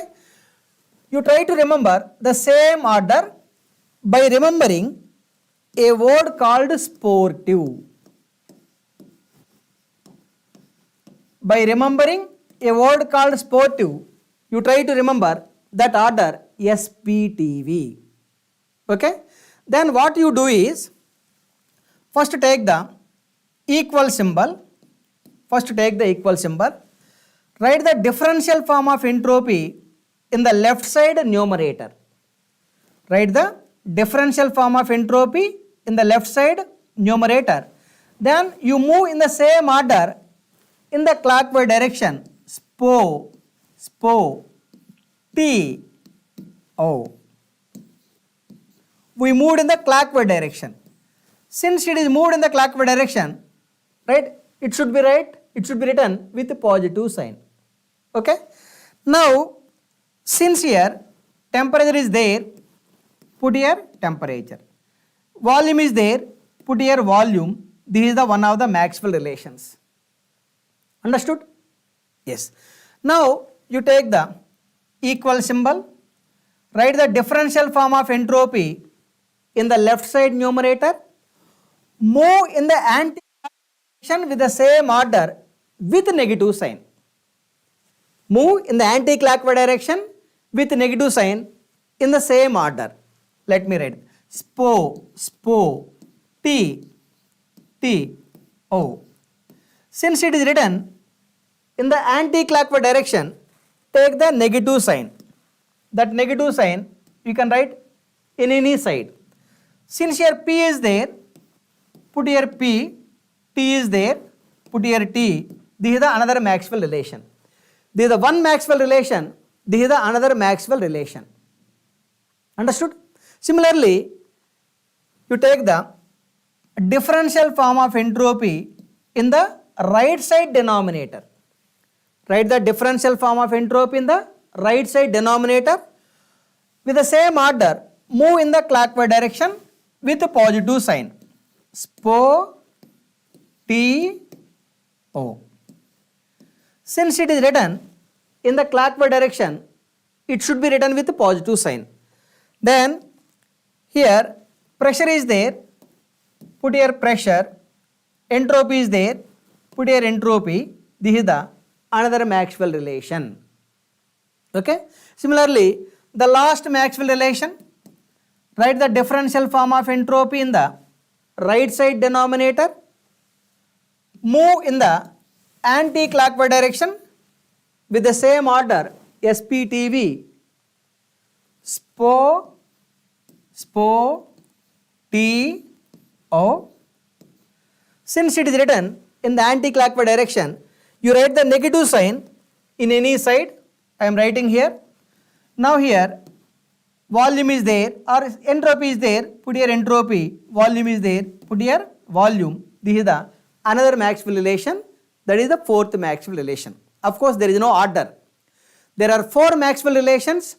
Though four Maxwell relations are connected to four properties like SPTV, you try to remember this order by remembering a word called sportive for easily remembering the Maxwell relations. Okay. Now, let us take the options. Look at the option C. Option C. How we have written? We have taken differential form of entropy in the left side numerator, SPO, T, O, with positive sign because it is written with a positive direction, means clockwise direction. Since here temperature is there, put here temperature, volume is there, put here volume. This is the one of the Maxwell relations. There is no order. There is no order. So, look at the third relation, sportive. This is absolutely correct. Option C is absolutely correct. Is it clearly understood? You try to remember this logic for easily remembering the four Maxwell relations. Is it understood clearly? Yes. Now let us take the another important question. Try to read it. Try to read that question. For a gas that is allowed to expand reversible adiabatically, there is no change in the process. Reversible adiabatic. The process is reversible adiabatic process. As we all know, adiabatic process means the process in which the heat transfer is zero.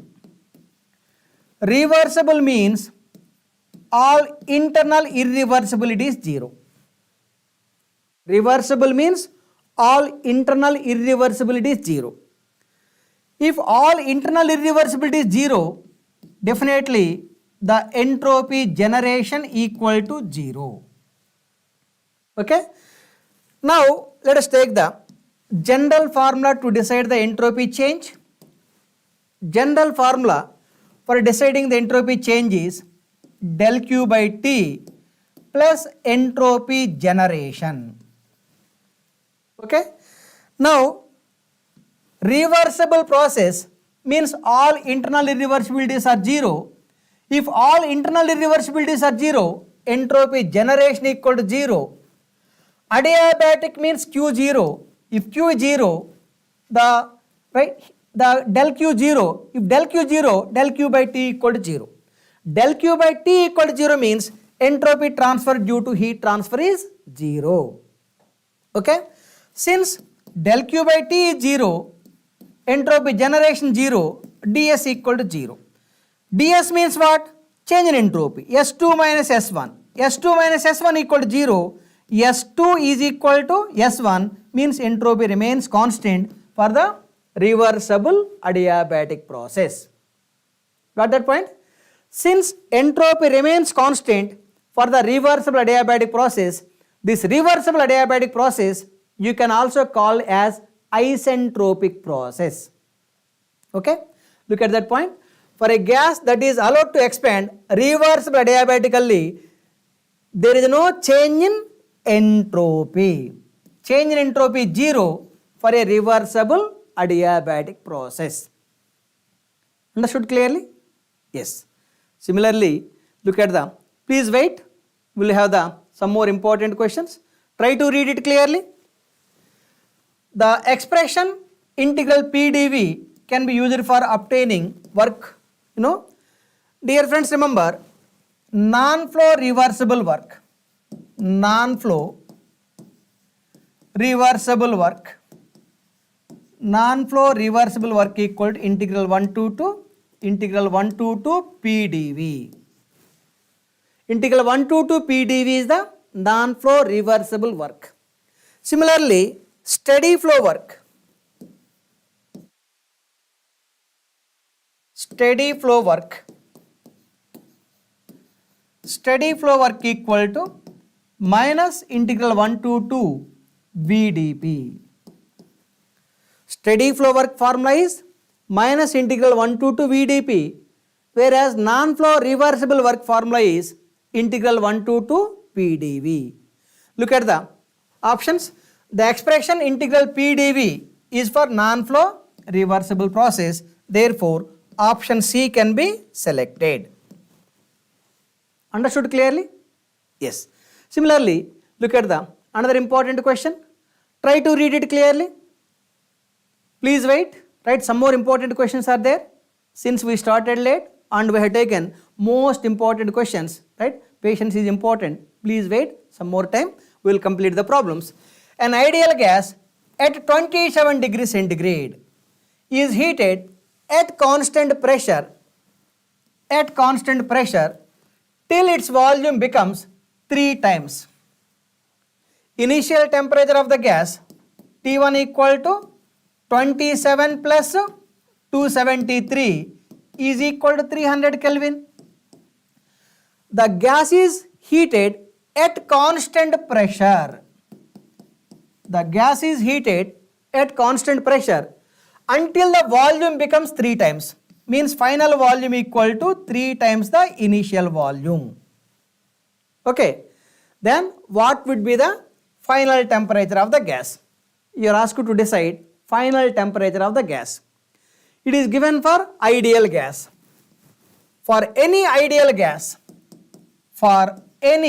listen carefully, for any ideal gas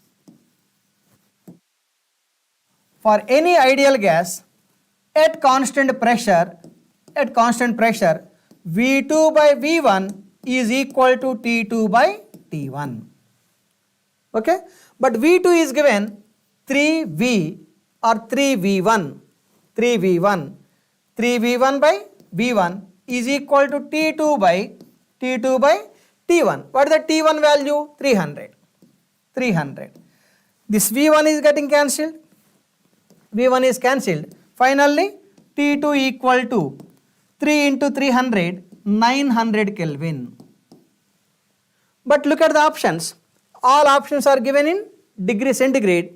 Let me change it to degree centigrade. 900 minus 273 is equal to 627 1 minute.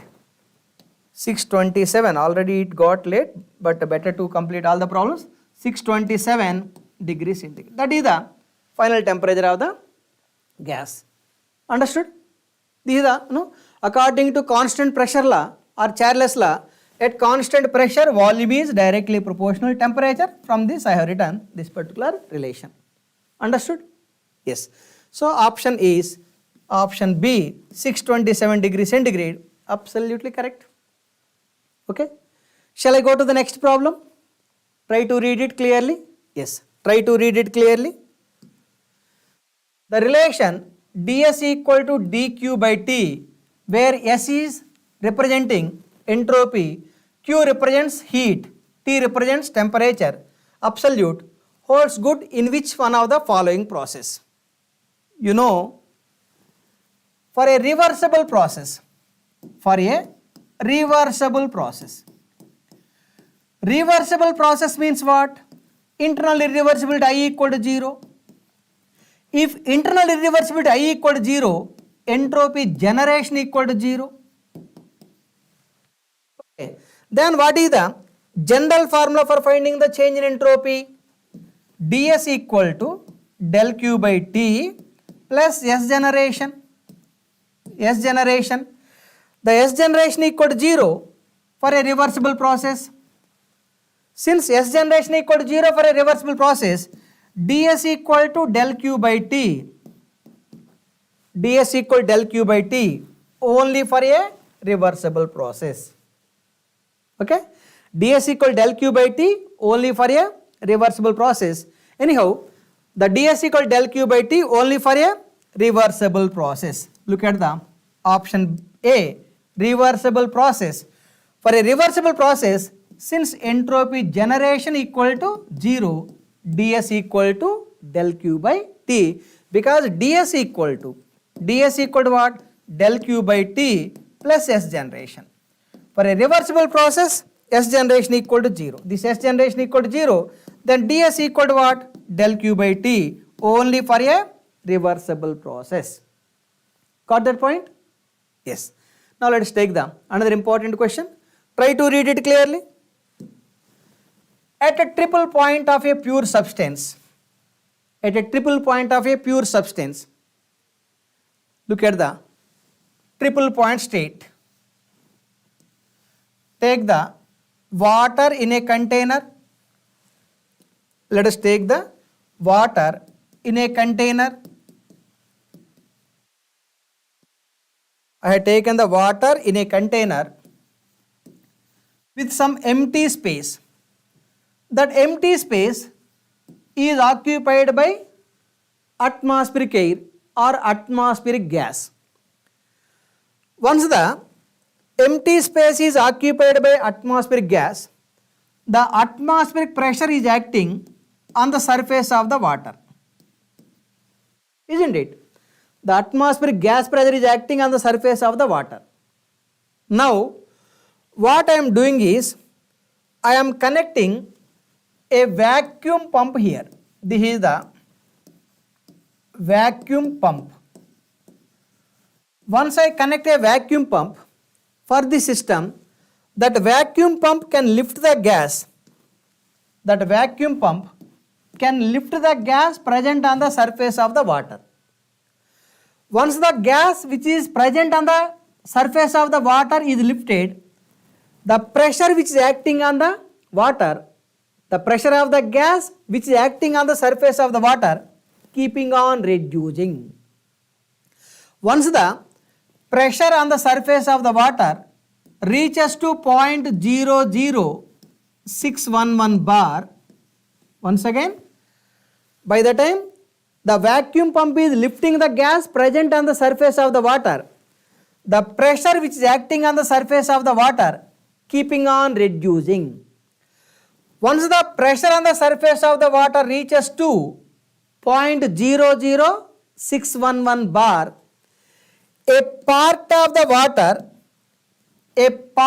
water is becoming ice, a part of the water is available in steam.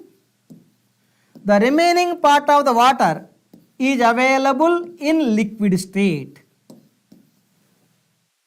Okay. Once the pressure on the surface of the water reaches to 0.00611 bar, a part of the water is becoming ice, that is solid. A part of the water is becoming steam, that is vapor. A part of the water is available in the liquid state. That means liquid phase, vapor phase and solid phase, these three phases are coexisting under equilibrium state at this particular pressure. That particular point is called triple point state. The definition is like this: the state where the solid phase, liquid phase and gas phase of the same material are coexisting under thermodynamic equilibrium state is called triple point state. The pressure at the triple point state is the PTP equal to 0.00611 bar, and the temperature at the triple point state temperature at the triple point state 0.015 degrees centigrade.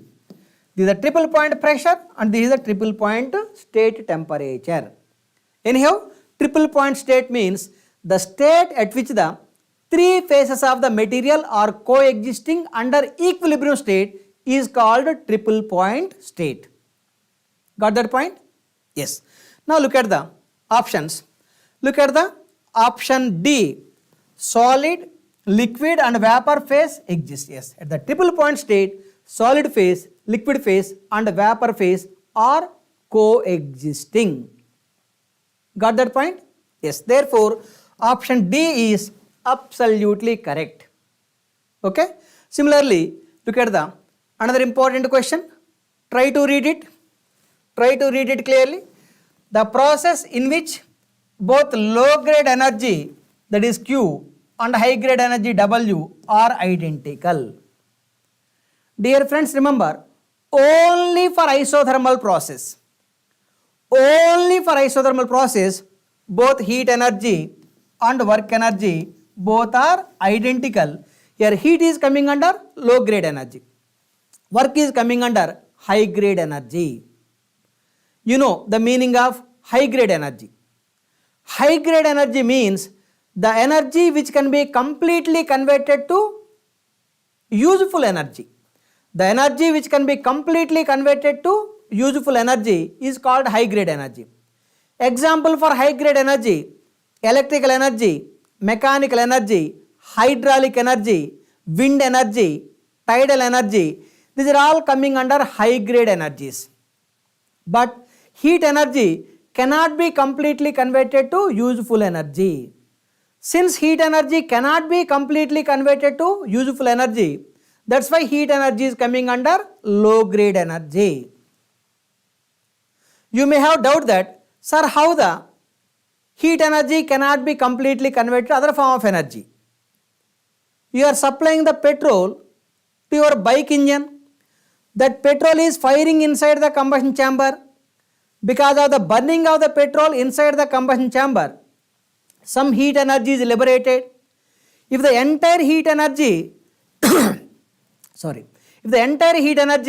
which is released by the firing of the petrol is converted to work energy for driving your bike, the exhaust gases must be coming out from the bike engine with atmospheric temperature.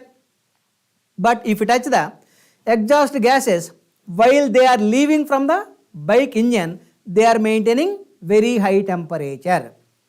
In fact, your hand will be burning if you keep the hand by the time the combustion gas are leaving from the engine of the bike. That means there in your bike engine, complete heat energy is not converted to work energy. Only a part of the heat energy is converted to work energy. That kind of energy which cannot be completely converted to other energy is called low grade energy. Remember, both low grade energy and high grade energy are identical only for isothermal process.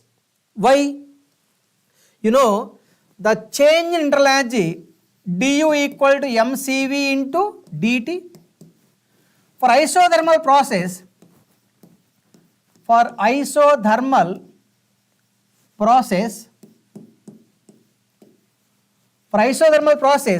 isothermal process means what? Temperature remains constant. If temperature is remaining constant, then what is the dt value? dt equal to 0.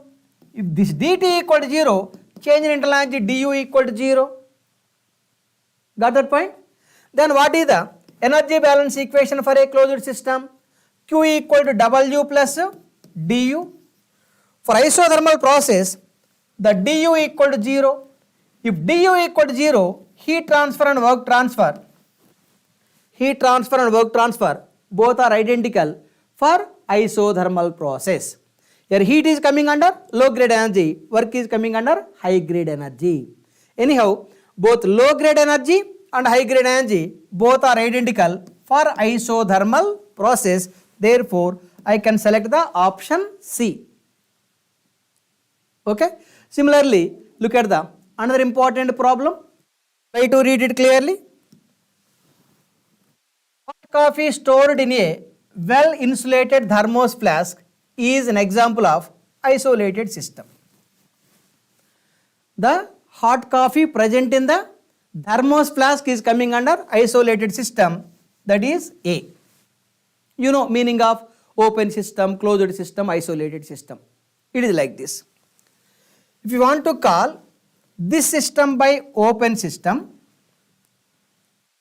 with respect to boundary of the system, mass should be crossing and energy should be crossing.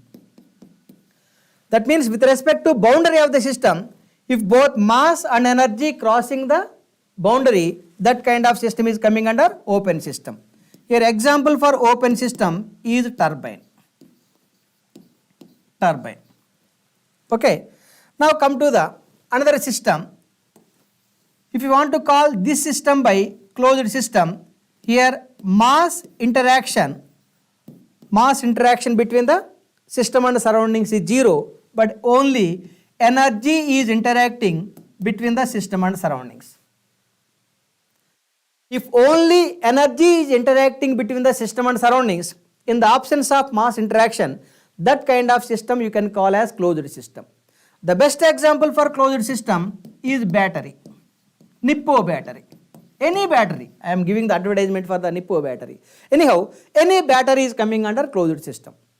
Once you connect the battery to the torch light, what is happening?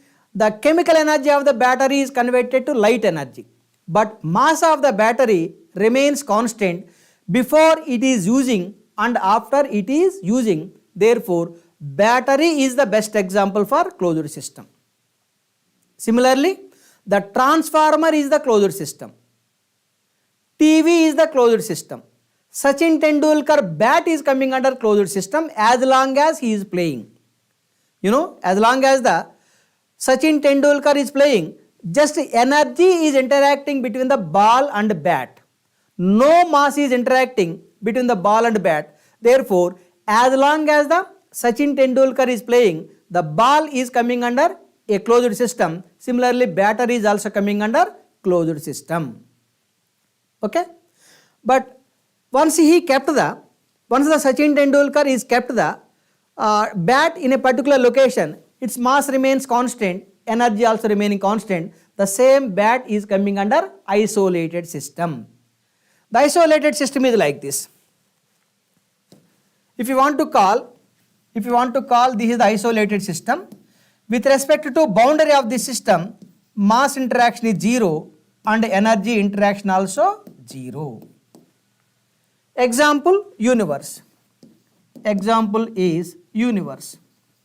In the universe, total energy remains constant and the total mass also remaining constant. Means with respect to boundary of the universe, no mass is crossing, no energy is crossing. Therefore, universe is the best example for isolated system. Similarly, this battery is coming under closed system as long as it is working. But once the battery is kept at a particular location, its mass remains same, energy remains same, the same object is coming under isolated system. Like how the Sachin Tendulkar bat is coming under closed system as long as he is playing. But once he kept the bat in a particular location, the mass remains same, energy remains same. That kind of system is coming under isolated system. That means all non-living things, all dead elements up to no external force acts on them are coming under isolated systems only. Okay. Now come to our problem. Thermos flask. Thermos flask is perfectly insulated. Since the thermos flask is perfectly insulated, here the heat transfer is 0. Heat transfer Q equal to 0, and there is no pressure gradient between the coffee present in the thermos flask and outside. Therefore, thermodynamic work equal to 0. Because of the force gradient or pressure gradient, some energy is crossing the boundary of the system, that is coming under work energy. Here there is no pressure gradient between the coffee present in the thermos flask and outside. Thermodynamic work is 0. Since it is insulated, heat transfer is 0. And the coffee particles are not coming out from the system, mass equal to 0. Mass transfer is 0, energy interaction is 0. That's why the hot coffee present in the thermos flask is the best example for isolated system. Got that point? Yes. Similarly, look at the another important question. Try to read it clearly. It is given like this. A system of mass 100 kg undergoes a process in which its specific entropy increases from 0.3 kilojoules per kg Kelvin to 0.35 kilojoules per kg Kelvin. Let me select a system. This is my system. The mass of my system is 100 kg. 100 kg. Initial entropy 0.3. Initial entropy 0.3. Final entropy 0.35. S2, final entropy S2 equal 0.35. Both are given kilojoules per kg Kelvin. Okay, and you know this is coming under surroundings. At the same time, the entropy of the surroundings decreases from 80 kilojoules per Kelvin to 75 kilojoules per Kelvin. By the time the system entropy increasing from this value to this value, surroundings entropy, initial surroundings entropy, let it be S1 dash, is initial entropy 80, final entropy 75. S1 dash is the initial entropy of the surroundings 80, final entropy of the surroundings 75, but both are given in kilojoules per Kelvin. Surroundings entropy given in kilojoules per Kelvin, system entropy given as specific entropy, that is kilojoules per kg Kelvin. Then what is the name of the process? Whether the process is reversible or irreversible decided by entropy change of the universe. If the entropy change of the universe is equal to 0, that is a reversible process. If the entropy change of the universe is greater than 0, irreversible process. Entropy change of the universe is less than 0, that is impossible process. Got that point? If the entropy change of the universe is 0, that is reversible process. If the entropy change of the universe is greater than 0, irreversible process. If the entropy change of the universe is less than 0, impossible process. Okay? For that, let us find the entropy change for the universe. You know, entropy change for the universe equal to entropy change of the system plus entropy change of the surroundings. Okay? Now, what is the entropy change of the system? Entropy change of the system is equal to S2 minus S1 into mass. Why I am multiplying with mass? Because given entropies are specific entropies. Okay? It is equal to 0.35 minus 0.3 into 100. It is equal to 5 kilojoules per Kelvin. Okay? Now come to the entropy change of the surroundings. Entropy change of the surroundings is equal to final entropy of the surroundings minus initial entropy. Minus initial entropy. Let me write it clearly. S1 dash. S1 dash. S2 dash how much? 75. Minus 80 is equal to minus 5 kilojoules per Kelvin. The change in entropy of the system 5. Change in entropy of the surroundings minus 5. What is the plus 5 minus 5? 0. That means entropy change of the universe is 0. If the entropy change of the universe is 0, definitely that is reversible process. Look at the option A, right? Dear friends, remember, let me write that point. If the entropy change of the universe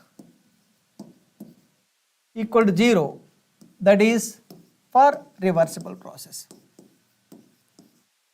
Reversible process. Entropy change of the universe greater than 0, irreversible process. Irreversible process. Next, if the entropy change of the universe less than 0 is impossible.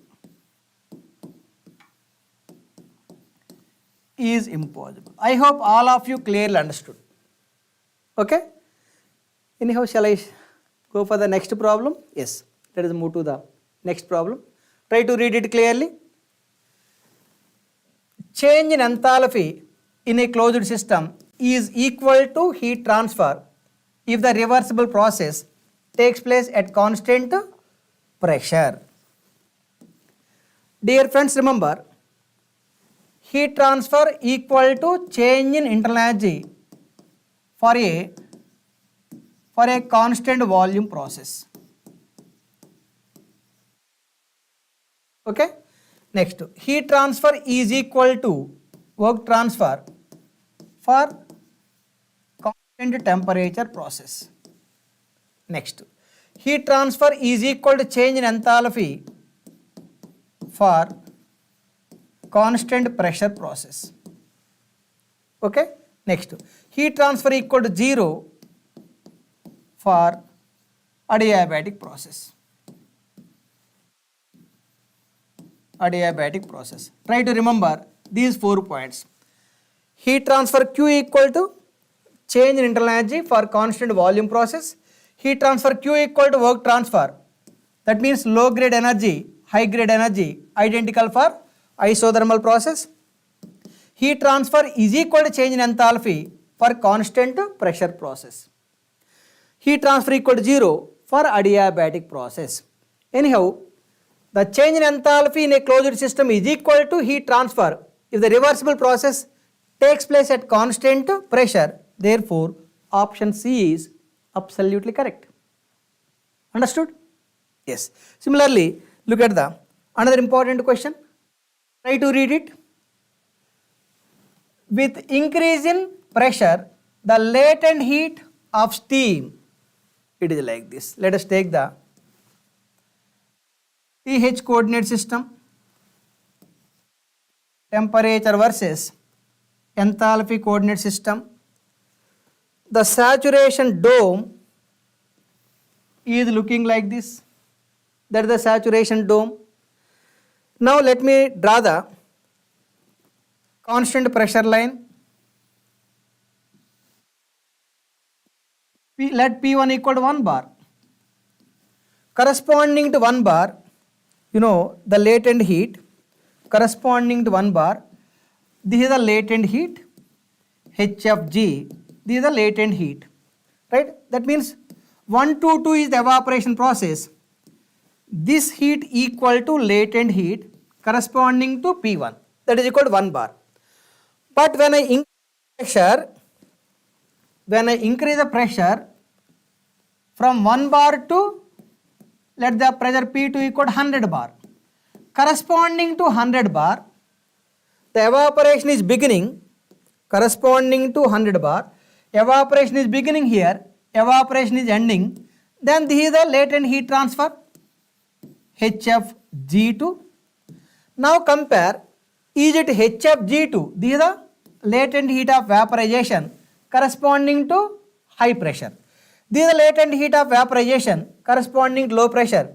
Definitely I can say that HFG2 is less than HFG1.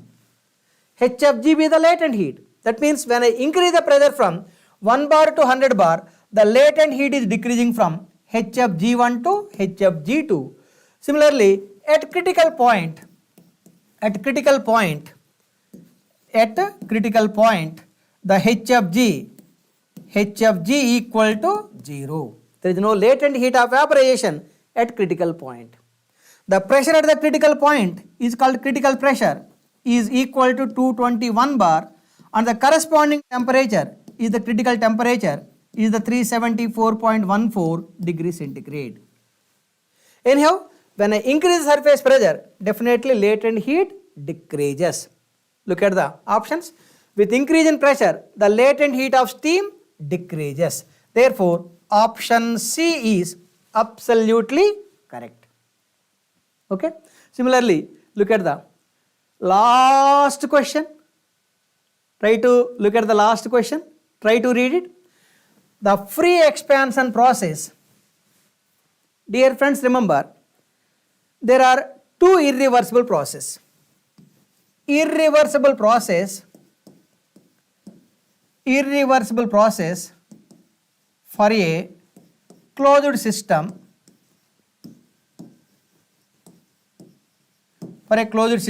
is free expansion process. Free expansion process. That means free expansion process is the closed system irreversible process. Next, irreversible process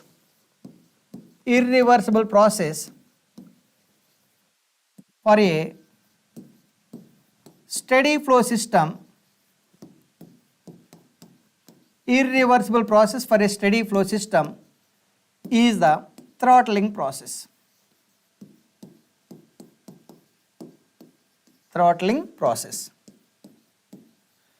That means irreversible process connected to steady flow process is the throttling process, and irreversible process connected to closed system is the free expansion process. But free expansion process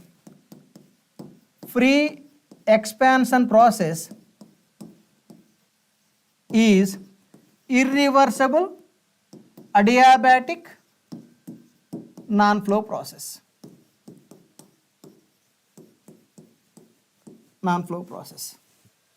Okay. Next, throttling process.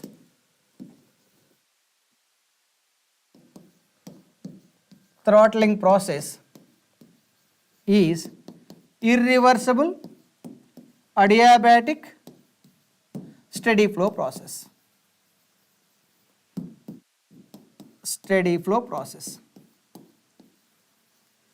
Okay na? Dear friends, remember, here adiabatic means del Q equal to 0. But irreversible means I is not equal to 0. If I is not equal to 0, entropy generation always greater than 0. Means entropy generation is positive. Then what is the change in entropy? The change in entropy ds equal to del Q by T plus S generation. Here del Q by T equal to 0, then ds equal to entropy generation. That means ds for throttling process also equal to entropy generation. Anyhow, conclusions are the free expansion process is the irreversible adiabatic process in the closed system. Okay, look at the option A, irreversible adiabatic process for open system. No. Irreversible adiabatic process for a closed system. Option B is absolutely correct. Let me read the option C, irreversible isothermal process. No. Irreversible isothermal process. No. Free expansion process is the irreversible adiabatic non-flow process, whereas throttling process is the irreversible adiabatic steady flow process. I hope all of you clearly understood. With this, my dear students, I am concluding. Once again, on behalf of class, it is sorry for starting late because of the small technical issue. Right? Thank you. Have a great success. God bless you. Okay, bye bye. ACE Online. Learn anywhere, anytime. Wherever may be your present journey, but if you decided for your goal, whatever may be your present position, but if you opted to reach higher altitudes in the life,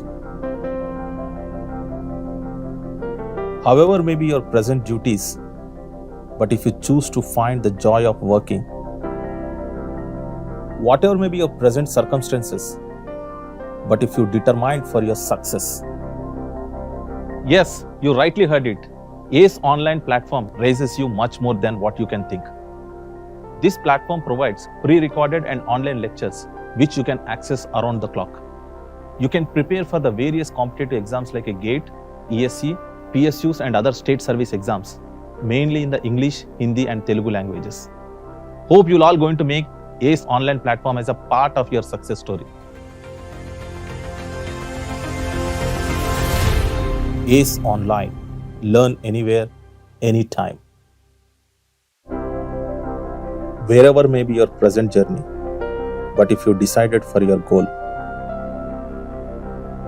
whatever may be your present position, but if you opted to reach higher altitudes in the life,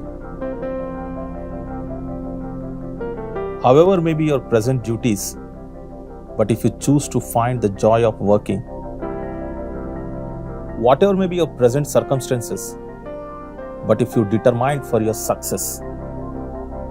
Yes, you rightly heard it.